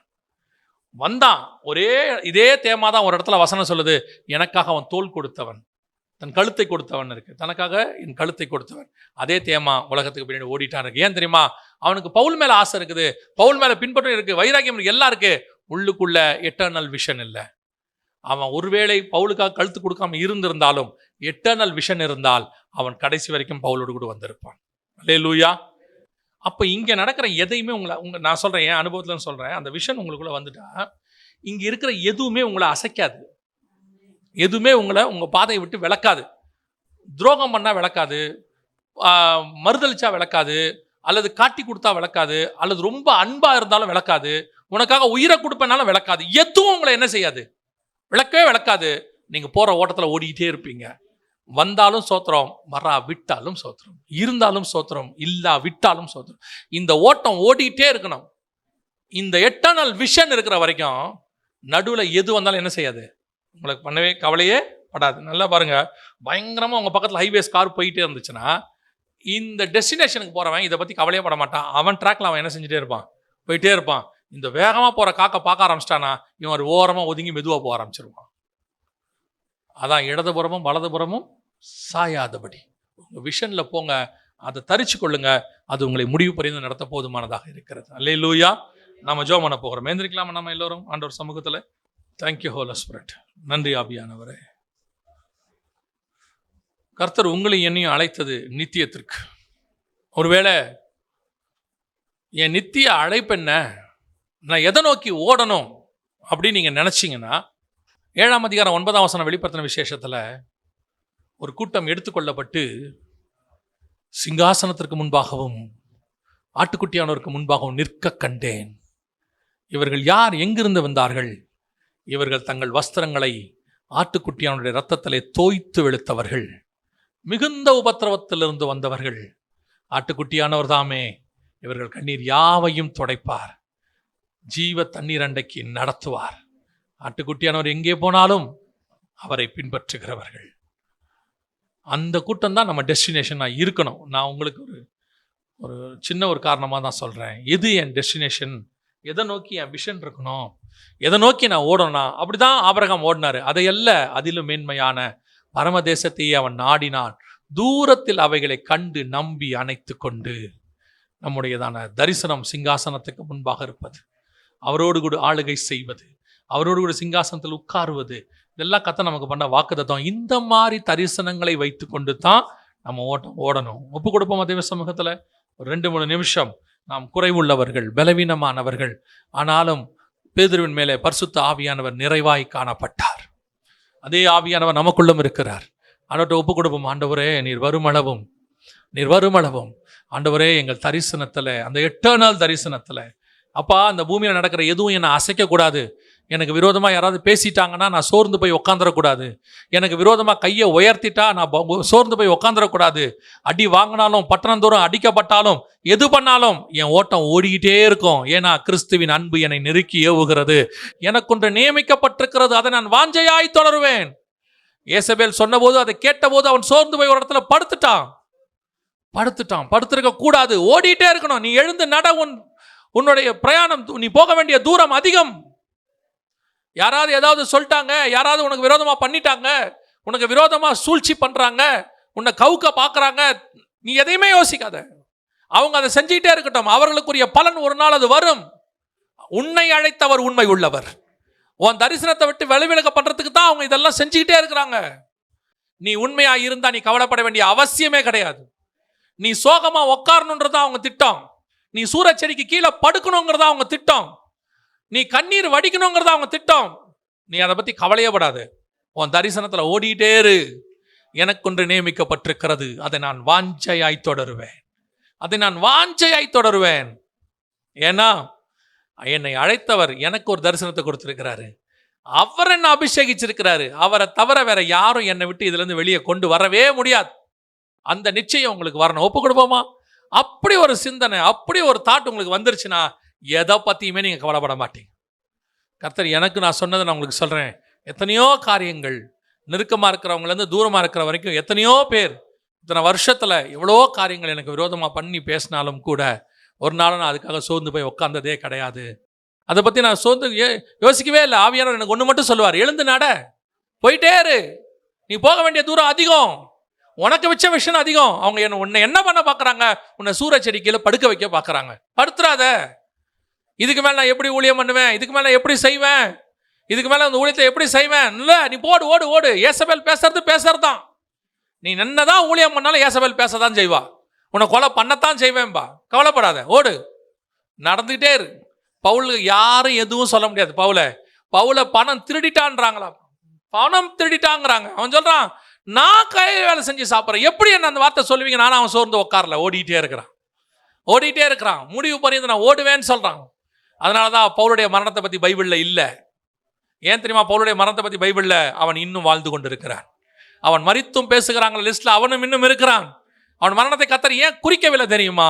காரணம், அவன் மரிக்க போகிறதே கிடையாது. அவன் ஓட்ட முடிவுக்கு வரவே வராது. இப்படிதான் ஓடிட்டே இருக்கணும். எலியா மாதிரி ஏந்திரிச்சு ஓடிடணும், மேல படுத்துடக்கூடாது. ஒப்பு கொடுப்போமா தேவ சமூகத்துல? நீங்களும் நானும் தான் அங்க நிற்க போகிறோம். சிங்காசனத்திற்கு முன்பாகவும் ஆட்டுக்குட்டியானவருக்கு முன்பாக நிற்க போகிறோம். உனக்கு எத்தனை தனிமை வந்தாலும், எத்தனை வறுமை வந்தாலும், சில நேரங்களில் யாசித்தாலும், பல நேரங்களில் போஷித்தாலும், உன் விசுவாசத்தை விட்டு விலகி போகாதே. உனக்கு கொடுக்கப்பட்டது 5 தாலந்தோ 2 தாலந்தோ உபயோகி. குறைவானதோ நிறைவானதோ உபயோகி. கர்த்தர் உன்னை முடிவிலே கொண்டு வந்து நிறுத்த வல்லமை உள்ளவராய் இருக்கிறார். உங்களுக்கும் எனக்கும் வச்ச எட்டர்னல் விஷன் பெருசு, அது மகா பெரியது. நீ பேழையை போல நான் 1 வருஷம் தானே, கடைசி காலம் தானே, சின்ன ஊழியம் தானே, ஊருக்குள்ள இருக்கிறேன் தானே, எனக்கு பாட வராது, எனக்கு எதுவும் தெரியாது. ஆனா நீ பண்ண போற ஊழியம் சின்னதா இருக்கும், ஆனா அதனுடையதான பலன் மிக பெருசாக இருக்கும். அந்த பேழையினுடைய ஊழியம் இன்னைக்கு 4000 வருஷமா ஜனங்கள் பூமியில இருக்கிறார். 4000 வருஷமா ஜனங்கள் பூமியில இருக்கிறார்கள். அதே தேவன் தான் உன்னை அழைச்சிருக்கிறார்.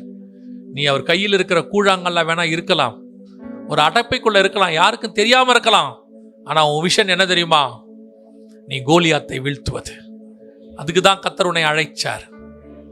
ஸோ ஆண்டவர்கிட்ட ஒப்பு கொடுப்போமா தேவ சமூகத்தில்? ஆண்டவரே, என்ன நோக்கத்துக்கு என்னை அழைத்தீரோ, என்ன நோக்கத்துக்கு என்னை கொண்டு வந்தீரோ, அதை முடிவு பரியந்தம் நான் ஓடி முடிக்க, இடையிலே என்னை எந்த ஏசபேல்கள் வந்தாலும் கூட, இடையில எத்தனை சிறைச்சாலை வந்தாலும் கூட, இடையில எத்தனை பேர் என்னை கல்லெறிந்தாலும் கூட, இடையில எத்தனை பேர் என்னை விழ தள்ளினாலும் கூட, ஏன் சில நேரத்தில் என்னை செத்தவனை போல ஆக்கினாலும் கூட, நான் எழுந்து பிரசங்கம் பண்ணுவேன். காரணம், என் மேலுள்ள அபிஷேகம் அப்படிப்பட்டது. நான் விழுந்ததை நினைக்க மாட்டேன், எழுந்து நிக்கிறத மட்டும்தான் நினைப்பேன். இனி வரும் பலன் மேல் நோக்கமாகி. சர்வ வல்லமை உள்ள எங்கள் தகப்பனே, இந்த நாளுக்காக உமக்கு நன்றி. உம்மை பின்பற்றினவர்கள், யோவானை பின்பற்றினவர்கள், நோவாவை பின்பற்றினவர்களிலே நாங்கள் நித்திய ஜீவனுக்கு பின்பற்றுகிறவர்களாய் காணப்பட கிருபை பாராட்டும். நாங்கள் வந்து வெறும் புசித்து வித்து போய்விடலாய் இராதபடிக்கு, குத்தப்பட்டாலும் உள்ளே மாற்றம் அடையாதவர்களாய் இராதபடிக்கு, ஆண்டவரே, எல்லாவற்றையும் விட்டு உமக்காக வாழவும் உமக்காக சாகவும், தோமா சொன்னது போல வாருங்கள், அவரோடு கூடி சாகும்படி போவோம். அதற்கும் தயாராக இருக்கிற கூட்டமாய் நாங்கள் காணப்பட கிருபை பாராட்டும். ஒப்பு கொடுக்கிறோம், எங்களை அப்படி ஒப்பு கொடுக்கிறோம். எங்கள் ஆண்டவர் இயேசு கிறிஸ்துவின் நாமத்தில் ஒப்பு கொடுத்து ஜெபிக்கிறோம் எங்கள் ஜீவனுள்ள நல்ல பிதாவே.